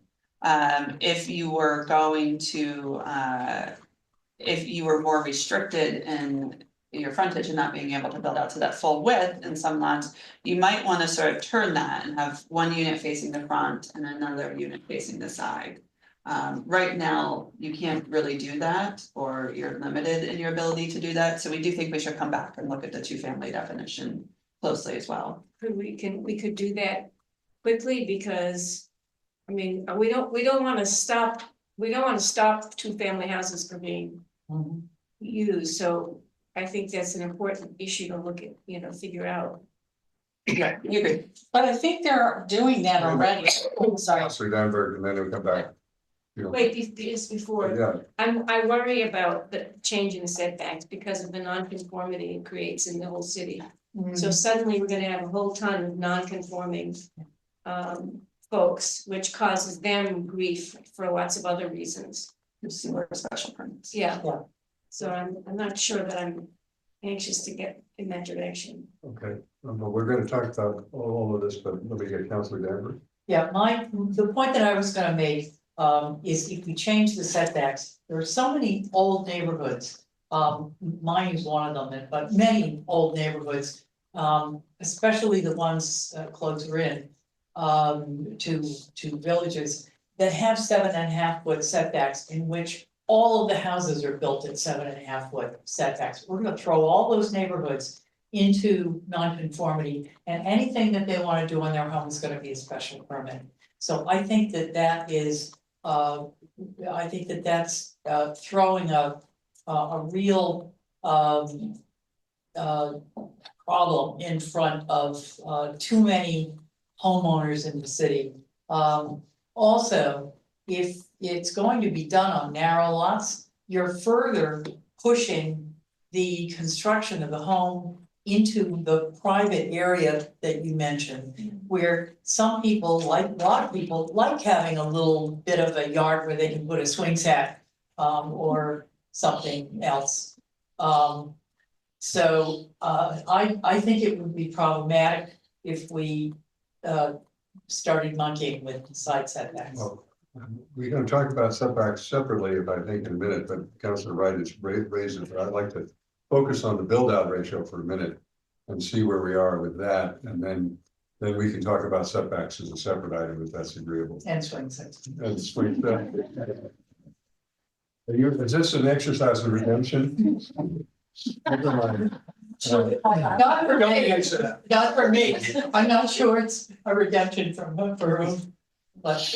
All right, so We'll let's get clarity on the basic, and if I should just get a sense of the committee, because we've got to send this out to the public hearing. Is there any dissent in the committee? And Councilor Kalis, you're there online. I think still somewhere. From the idea of having the 60% be the norm with some exceptions. We can talk about the exceptions in a minute, but how do members of the committee feel about that? Any concern about that? Everybody in accord with that? Okay.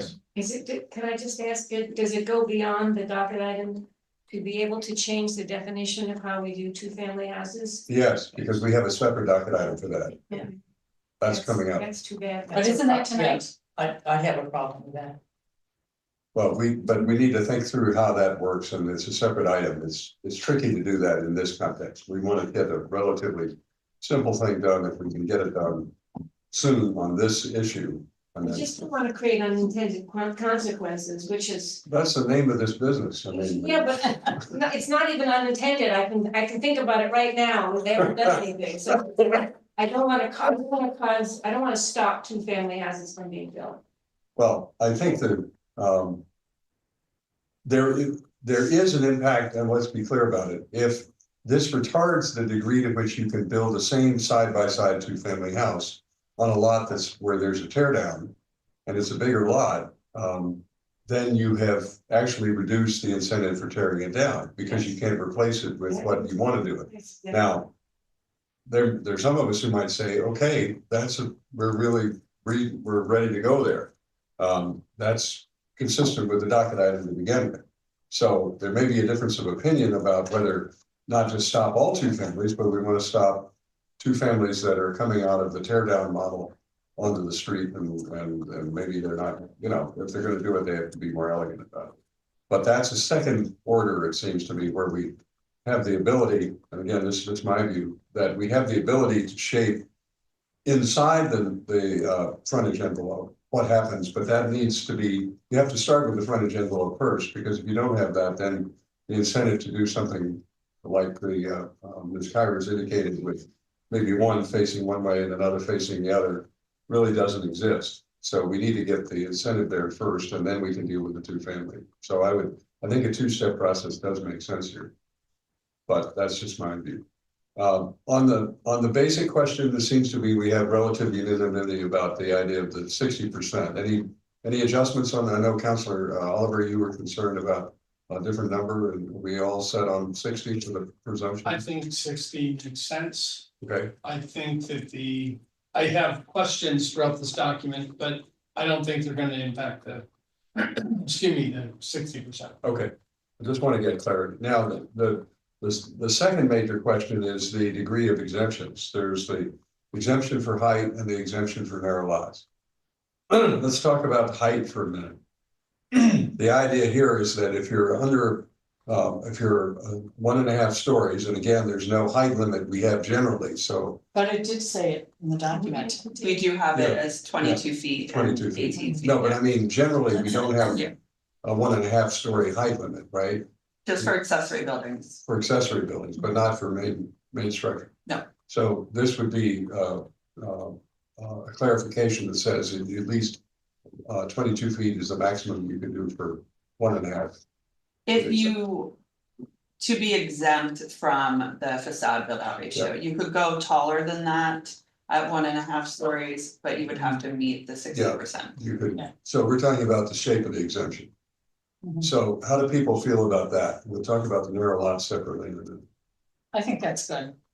I mean, if they wanna go taller, then they have to do the 60%. But if it's gonna be, more, and I look at more the ranches, not so much the capes. I mean, capes really are small and tiny. They're not normally really long and tall. The ranches are long, and I'm fine with the ranches. And I had problems with the capes, but if it's 22 feet, and what's the maximum percentage of the second floor compared to the first floor? I think it's 2/3 of the, Yes, I did plenty of those calculations for the Newton Village Centers. that's right. Yeah. So, What's an average 1.5 story house? What are like a cape, is that 22 feet, is that? I don't know. Just trying to get a sense for what 22 feet. Yeah, I think so, Like- because those are older houses and, you know, that's 10 feet per floor. yeah, And that's a lot. I mean, your older houses are 7 or 8 feet ceilings. yeah, I can't imagine my cape is more than 22 feet. Yeah. I hit my head upstairs this morning, so. Is anybody building No. a ranch? A Well, ranch occasionally. It's sometimes, Every now and again? yeah, Yes. we Okay. see it sometimes for aging in place. And not necessarily like your standard ranch you're thinking of, but a 1-story building or 1.5 story, just for accessibility reasons, things like that. We do occasionally, not very often, but we do see some, and I think we don't want to discourage that. Okay. So the committee, and Councilor Kalis, anybody from the members of the council on the policy of exempting 1.5 story, but limited to 22 feet? All right, everybody clear? Okay. Councilor Kalis is no longer on. What, Okay, and 1 story being what, 18 feet? 18 feet. 18. Councilor Kalis? No, he's Oh, gone. no longer online. Okay. All right, so let's go to the third piece, the narrow lot exemption. Councilor Wright and then Councilor Allen. So, Then- I would go with exemption, but I'd like to have the bigger setbacks. Now, planning presented, this is many years ago, the non-conforming lots already in the city, I thought it was over 50%, I thought it was something like 70% or 60% already. Yeah. And setbacks were only introduced, was that in the 1953? Possibly. Okay, so we're talking about houses built before 1953, which is a good portion of it, so it's already non-conforming, so 7.5 feet versus 10 feet or whatever. Maybe you're gonna throw some more into the non-conforming, but the majority of our houses are already non-conforming, so going to 10 feet, I don't see as a big deal. I think it should be a special permit though, if you wanna, you know, go back to 7.5 feet, but by right, I think it should be changed to 10. Well, now, that's a really a fourth idea that I want to come back to, but I just want to get a sense about the narrow lot exemption. How do you feel about that by itself? Then I would be a no, unless we fix the side setbacks. Oh, okay. Well, but the examples that you showed us for the narrow lots, it displayed that changing the setback gives you less flexibility in where you put the building on the lot. You're essentially fixing it in place because of how limited you are in Yeah. width. I don't feel that there's a need to do that. So I'm okay with the exemption, but I wouldn't. Okay, well, let's get a sense. Councilor Wright, you want to Yeah, respond, then I'll get back to you. Yeah. So, but the idea of this is to reduce tear downs. So if they can't move it that much, that'll be, you know, they might renovate the house instead. Because if they're gonna tear it down, you know, they're very limited to where they can put it. And that's the whole idea of this is to reduce tear downs. And try to use what we have there. And that's even better for the environment and getting stuff out of, you know, in the dumps and things like that. So that's my feelings on it. I'm sorry, I want to make sure Councilor Allen gets in there. Councilor Danberg and Councilor Allen. Okay, I'm also okay with the exemption. I don't have any problem with that. I do think that narrow lots need to be treated differently. Narrow lots are, if there's a building on it already, most of them, as Councilor Wright has said, are probably at 7.5 feet. But if since we have the numbers here, 1,700 lots and 1,900 lots in SR3 and 1,700 lots in MR1, that would affect a large number of lots in the city. And I think that if, for example, somebody wanted to, if they had an existing narrow lot with an existing house on it, and one side was 7.5 feet and the other was 11 feet, let's say, and they wanted to put a mudroom, or they wanted to put, these narrow houses need a little more wiggle room than larger lots.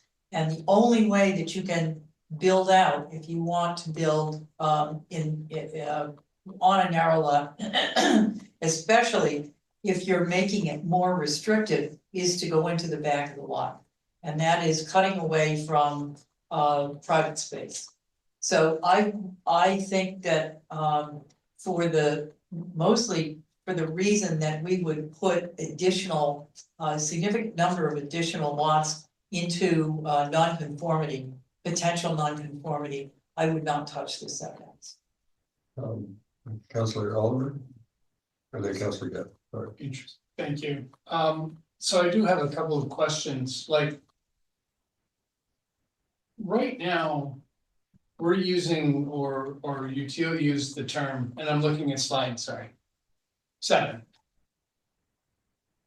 If we didn't have the exemption for the narrow lots.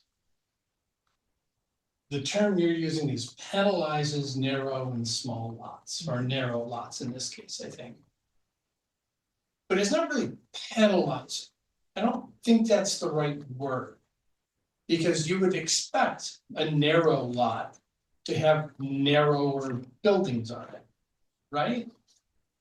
It already does. Hang on, please. So narrow lots already have very different proportion that they have to work with, and so the building development has to respond in kind.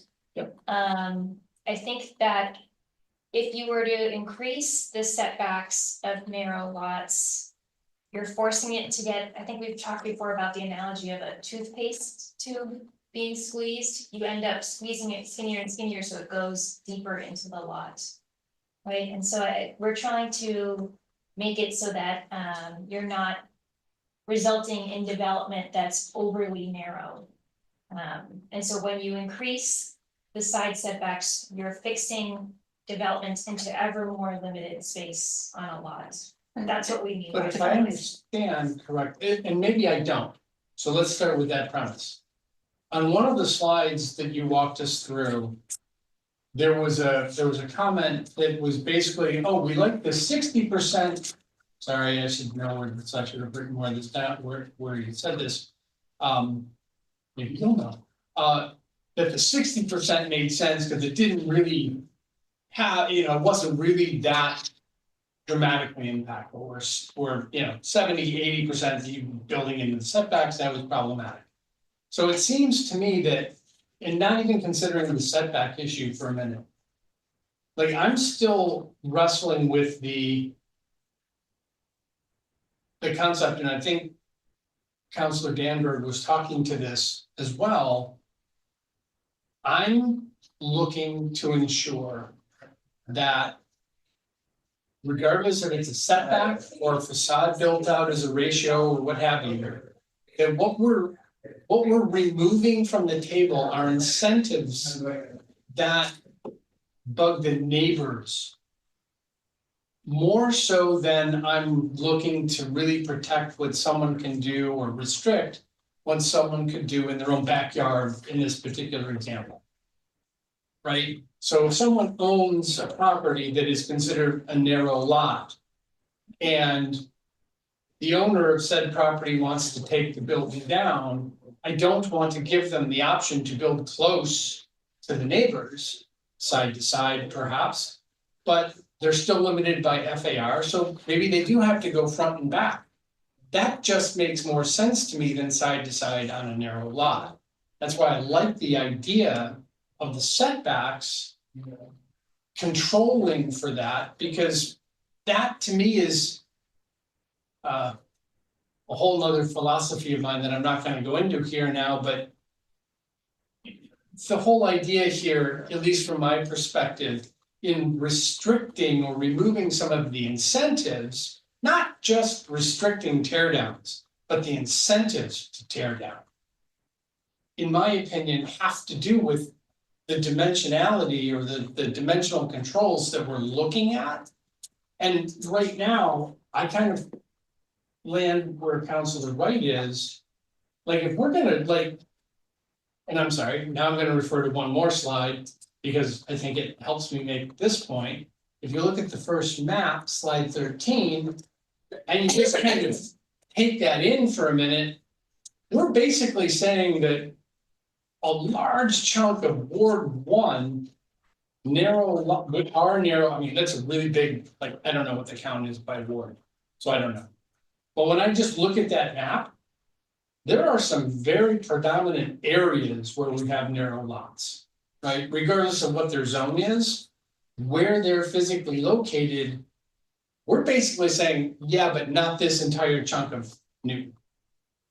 So I'm concerned that what we're not doing is, by exempting narrow lots, we're getting to the point where we're saying here, not there, not here. And that also concerns me. And I'm really not a big fan of exempting narrow lots the way we're talking about them, until or unless we start to include some of the other dimensional controls like setback. So, Maybe that was a really fast way of saying what I just said over the course of 5 minutes. I summarized it by saying you're not yet in favor of the narrow lot exemption. But. Yeah, Sure, yes, that's even faster. Recognize Councilor Guest, but you have. Yeah, if I could clarify, I think that next map is even more critical. That shows the actual narrow lot tear down. So we're talking about 44 over a span of 6 years. I count, I think, maybe 7 in Ward 1. As part of that over 6 years, 9% of our tear downs are on narrow lots. So this isn't the issue we set out to address. Yes, for sure. Yeah. Narrow lots are not, there isn't an incentive to tear down typically on narrow lots, particularly to build something by right. I would suspect some of these that are in Ward 1 of the 7, potentially that are there, they probably came for a special permit to do 3 or 4 units. So you do then get more control over those. If you're going to not do the exemption, I think the facade ratio actually is a better fit than larger setbacks on narrow lots. You increase the setbacks too much on narrow lots and they're just not buildable, and we're not solving the tear down issue with narrow lots, because they're not being torn down really. As you know, the presentation showed, when you applied the facade ratio, you essentially get the setbacks, which is why we're just saying it's not necessary. If you're going to pick one, I think you should do the exemption because it's not doing anything and it's not necessary. But if you're not comfortable with the exemption, just apply the facade ratio to the narrow lots rather than increase setbacks would be my recommendation. That still allows you the flexibility of where you can place, it gives you the latitude to decide where to place the development on the And lot. you may still not really have latitude. Yeah, it's Because still some of them are still narrow, you still have to meet the setbacks. So that essentially gets you at the facade ratio. 60%, is that 60%. the right number for a narrow lot, or would it be? I mean, we think it's not, but that there just shouldn't be one for narrow lots. If you're really not comfortable with that, then I think applying the 60 or even a slightly higher percentage, because we are trying to strike that balance. I know, you know, Councilor Oliver, you mentioned not being more concerned about the neighbors. We are trying to find that balance of not pushing more house adjacent to the neighbors, right? Because as the house goes deeper into the lot, that does affect the neighbors. So we're trying to strike that right balance. So I think we're spending a lot of time talking about narrow lots. They're not really a tear down concern though. So we want to make sure we're not making them unbuildable. But they're not that big of an issue. Is the reason why you don't recommend the 60%, is that because it's effectively where the setbacks are? Yeah. All right. We recognize Councilor Guest and then I'll recognize myself. Okay, great. So I actually, I think that the most egregious sort of tear down and then rebuild are probably special permits in the MR. MR1 zones. Yeah. You know, just because it seems as if that's how they present. And they also, they flip the house, or the houses 90 degrees, so they're all stacked and they go deep and there's no open space. You know, they literally just eat up the whole property, you know, and there are quite a few of them in West Newton. You know, down where the Italian garden, the deep lots. And then in Ward 1, you know, where they're literally, you know, postage stamp. It's literally all built on in a minimal amount of open space. So, you know, it would be nice to have something that was in place, you know, for the narrow lots, because I feel as if nothing, the exemption, it's a big hole. You know, it sort of seems as if there's so many properties that are in that status, you know, the narrow lot status, that I think that I would be supportive of this 60%. But what you describe as not liking is the depth.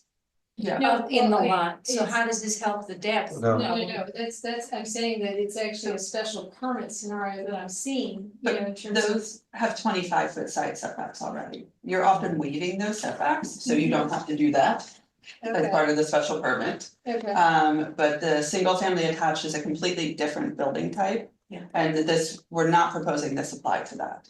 okay, but the ones that I'm seeing, are they the single family attached? Yeah, that's what those are the ones, and that's completely different. Those have completely different dimensional controls. They can request to waive those.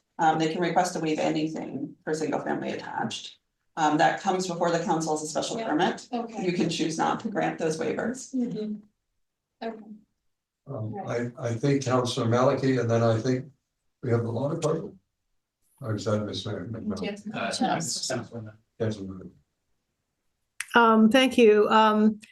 So it's been pointed out that, you know, narrow lot teardowns are a quote unquote small number, but as Councilor Oliver pointed out, their small lots are concentrated in certain areas. And I think if treating narrow lots the same as you're treating non-narrow lots and applying the 60% maximum discourages any teardowns at all, that's a good thing, because if they're on smaller lots, they're likely to be, you know, smaller houses. And that's, you know, one of the things I certainly want to try to preserve. So I agree with Councilor Wright and Councilor Oliver on this. I would prefer no exemption for narrow lots. And, you know, if you did have an exemption, do something else to discourage the tear downs with the 10-foot side setback. But I think it's much simpler just to include it in the 60% facade limit category. And I'm, by the way, very glad you're including the height limits, as I understand it, 18 foot for a true single family or single story and 22 feet for the 1.5, because I think if you don't have height limits, I can see the basements rising up to the maximum they can be without counting as a floor. Thanks. I want to recognize myself for a second. That I tend to I think the simplicity of the standard 60% across the board has some value to it, even if it has a limited impact in certain of the narrow lots. Because I think that just says, okay, we've got a basic idea of what we want to see in the city, and if we have a height exemption for the 1.5 stories and with the height limits, that seems to me a relatively simple set of changes that we can explain to people. I think the exemption for narrow lots, as you point out, may not get us a lot by doing it, but it doesn't hurt us by including it, and I think it makes it an easier game. So I tend to agree with the comments from Councilor Maliki, but that's my view. Councilor Denver again. And I just wanted to add that since one of the things that we're trying to achieve here is not encroaching on the neighbors. One of the more important ways, I think, to not encroach on the neighbors is to, if everybody has a backyard, to not have one house extend out into that backyard. So people that are looking at it from the side from both sides are now looking at the side of a house instead of seeing open space. It kind of reduces the visual effect of open space if you build into the backyard. I think this is a reasonable point. The question is, do you look at the whole idea behind having the frontage limitation is so you don't look at the side of the building as opposed to the back of the building. I mean, if you're a neighbor, you're going to look at something. So the question is, which is the most desirable outcome? And I think we're talking that shrinking the building envelope to the side is what this is about. So, But when you're outside and enjoying the summer, you're in that's open true. I mean, space. there are going to be some buildings that will be deeper rather than wide, because we're not changing the FAR. So I mean, Right. by definition, if we're saying you can't go as wide and you want to keep the same height, you're going as You're deep. gonna have to go deeper. We're gonna go deeper. So that's just, but I think the argument from the UTIL and the planning department is that the streetscape, in addition to the neighbors, will be better served by that outcome. And that seems to me a reasonable, there is the trade-off, as you quite properly point out. That if you're going to the same volume, you gotta go back if you're not gonna go wide. But we're making a choice. We're already, and I should say, and we're already allowing, even with the same number of stories, a significantly taller building in a new build. I mean, all you have to do is look at anything that's being built these days and, a 2-story building or a 2.5-story building is taller than any existing 2 or 2.5-story building. It's just how Most got it of set them, up, yeah, yeah. because the older houses were 8 foot, 8.5 foot. Right, we just Yeah. don't know this. It depends on the time period it was Right. built. You also have Depends on the Victorians. But Yeah. I think it's fair to say that a preponderance of the buildings that we have in place today that have been around for more than 20 years, they're significantly shorter than builds we're seeing now. And when we address that with the height Yeah, definition. Councilor Wright? And the other thing is, talking about what more backyard for swings and that. It's up to the developer, some developers don't go to the maximum FAR, and so they'll have bigger backyards. But there's other developers that get within 5 feet of the FAR, so that's the difference there too. I mean, I wish we had more developers that wouldn't go to the maximum FAR. So, let's just get sense of the committee at the moment. Just a question about it oh, yeah. before we- So on your narrow lot line, you show the 60% and you say, this is a 50-foot wide lot. Their 60% is 5 feet shy of the setbacks on both sides. Okay, so,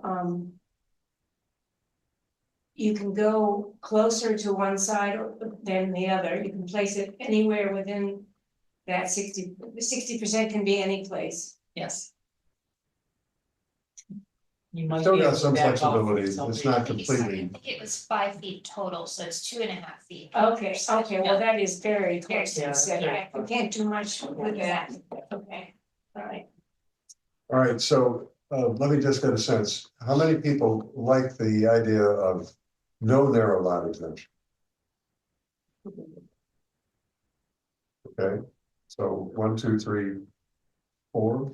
Yeah. When we're talking, so that they would then, they're non-exempted and they would be then. The 60%. They would be treated like any lot. We just wouldn't have a lot exemption, we would have a height exemption.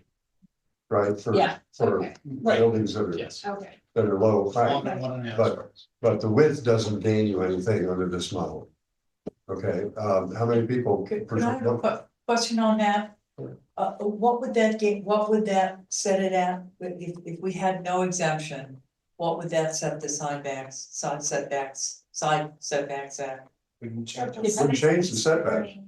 The same. It sounds like So officers are in favor for 60%. Yeah, 60, if you have a 60% across the board, that's basically what we're talking about. At the 50-foot lot, would end up with,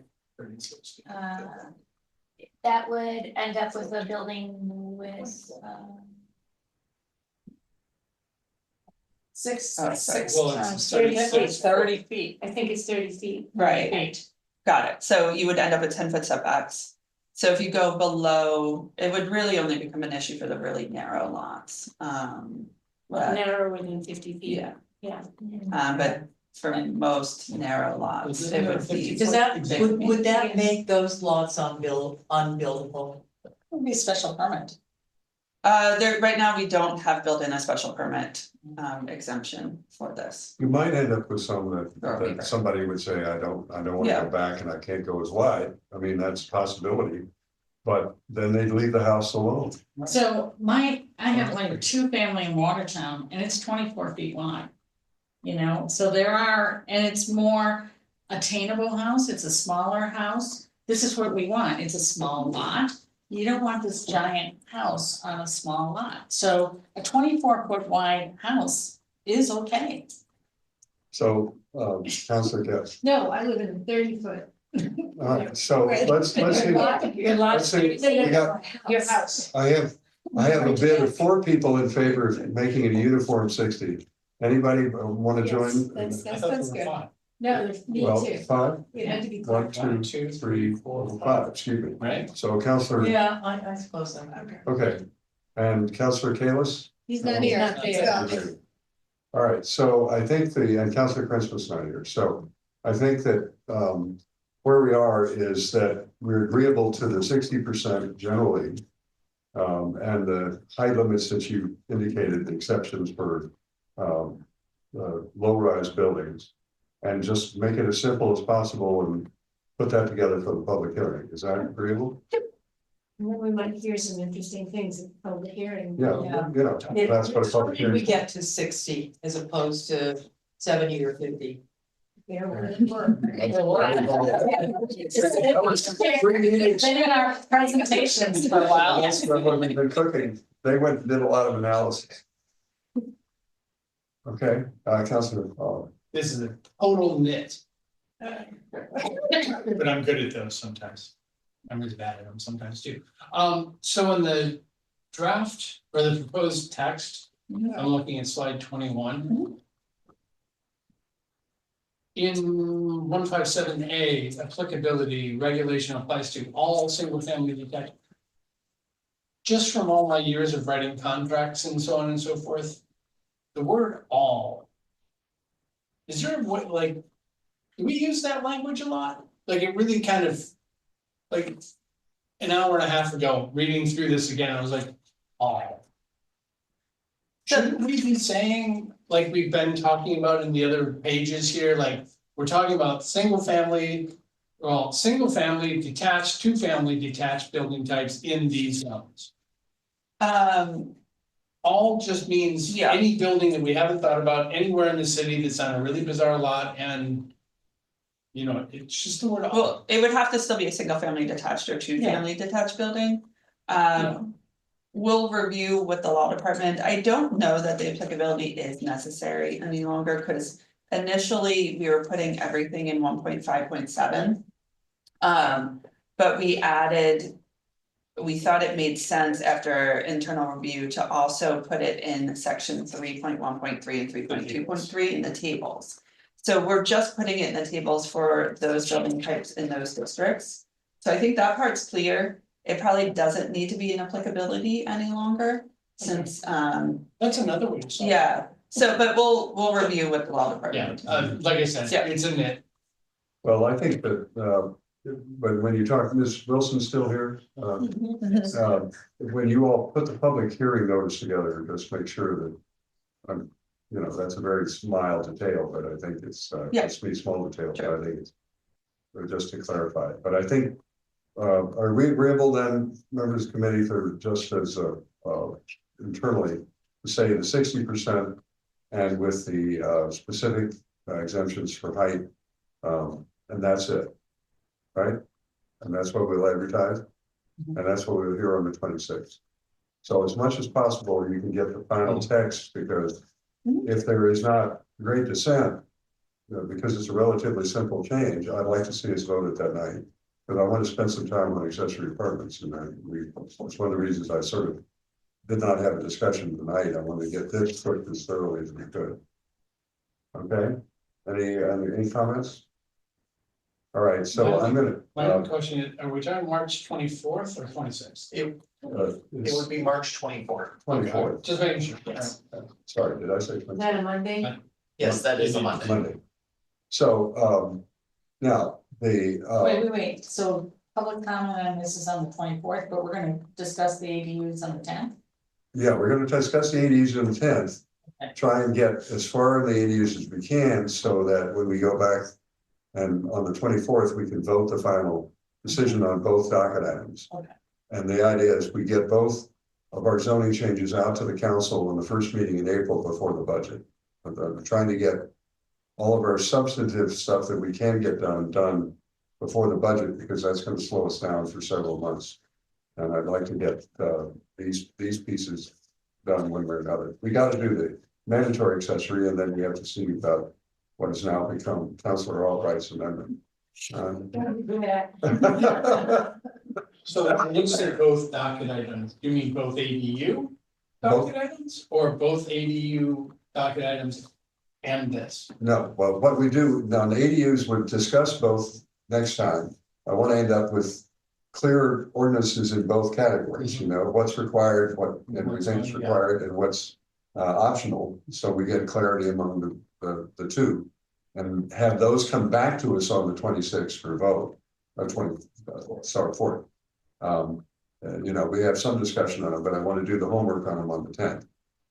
This item would come to us on the 24th as well, but I hope that the working session on that would be relatively short, because I think the policy behind this and the understanding of it, I think I hope will make it easy to do it.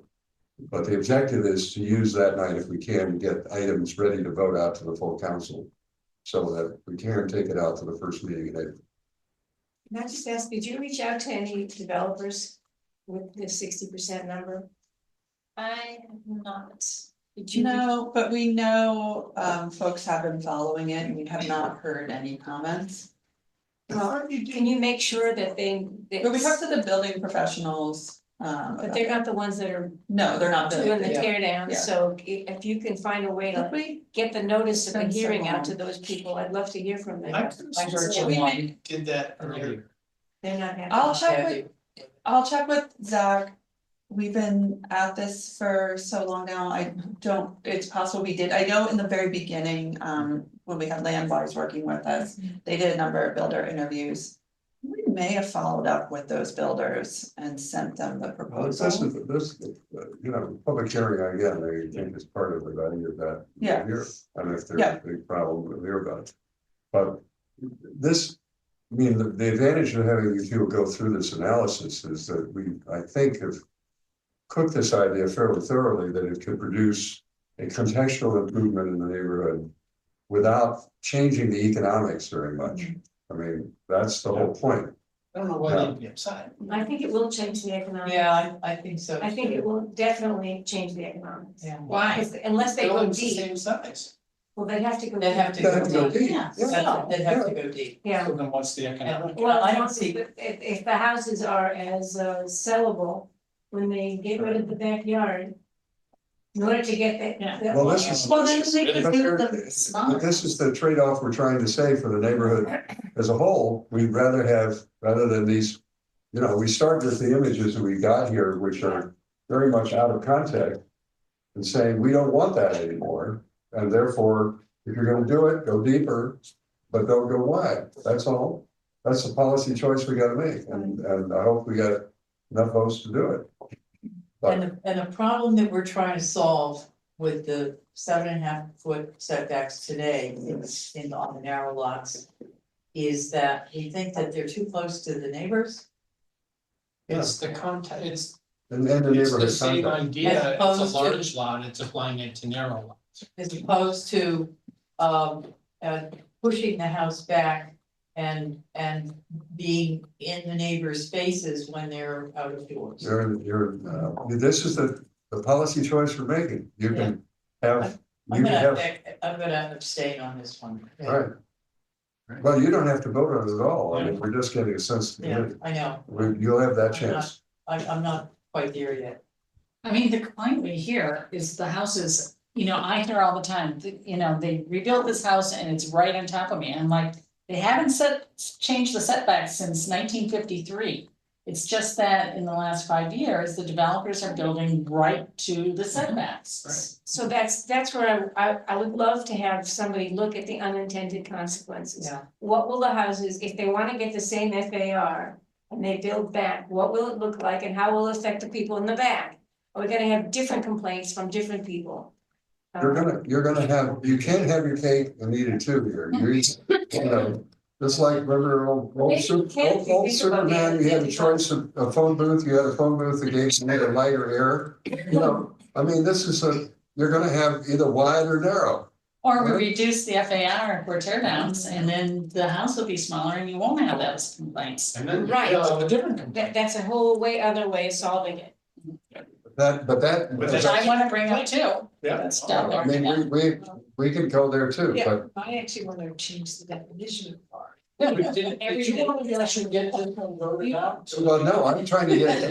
Yeah, that's what I just said. I think it's fair to say that with the possible exception of Councilor Danberg and two councilors who are not here, that the committee is in favor of, let's go to public hearing with the 60% and the. I'm okay to go to public hearing with it. Yeah, no, I agree. I think we should let people talk about it. You're not bound by any vote at the moment. This is to go to public hearing, hear from the public, and then we've got to decide as committee what we want to do. But let's see if we can move this forward. Yeah, just kind of. I just want to be clear, going to public hearing, removing the exemption for narrow lots. That's right. Correct. That's the only change from what we Yep. heard presented. Everything else, everybody agreed to. But we were gonna add the height. It's already in there. It's in there. Oh, I'm sorry. I thought we said it wasn't. Yeah, no, she corrected herself. Yeah, My bad. we'd gone back and forth that it wasn't necessary, still probably isn't, but we have it in there. No, it is necessary. There'll be someone who, unbelievable what we get. Yeah. Yeah, well, All right, It's in okay, are we all agreeable? Now, what will end up happening at the time we send this out, we would send out the specific docket item that relates to the width. And we would hold the other two items because they are the generic items on still trying to deal with tear downs. So just so you understand procedurally how it would work. Okay, everybody clear? All right, so I'm going to entertain a motion for the public hearing for the 24th, right? 24th? Yes. Get the date right? Okay, with the item as adjusted. All in favor? Say aye. Opposed? Abstention? Okay, I vote aye too, and so that does it. And I think that we will then hold the items, all three items. Motion to hold all three items. so Okay, now, what else we got? We got. We done? We have nothing else tonight. Oh, we have nothing. Yeah. What time is it? 9:15. Wow. All right. Now, let me just give you we're trying to work the calendar out going forward. We've got the manufacturing zones, we've got parking, we've got a number of things that are sort of out there, but I'm trying to deal with these sort of early stage zoning questions before the budget, and then we'll come back to all of this stuff. We've got climate change, you know, and then We can solve that. if we all have a climate. it's on the docket for, we'll have taken care of by August. So do we have a? Yeah, now we're gonna have another item that's gonna be jointly sent to ZAP and public facility. What's that? We'll work on the calendar It's for just, that. so there'll be two items for that joint meeting. It has to do with changing the zoning to deal with groundwater. When high groundwater is high, should we be setting, That's not zoning, that's not zoning? no, Where does it go? that needs its own general ordinance. So which committee Engineering. would do, which, I don't know, but that's engineering, would it be not this committee that would? that's not my fault. I'm going to recommend that another committee look at that. We got another one. Newton, look, folks, I managed to save you from the Newton Center parking lot. That's gone to public safety. So I'm just trying to keep us on track with what we're doing here. We got enough to do. All right, Then we got motions to hold. Is anything else? Nope, we are. Okay, so I think we are done. Motion adjourned. Motion to adjourn. Thank you those who watched, and again, Councilor Maliki, you're a very faithful visitor. We appreciate seeing you. Yeah. Have a good night.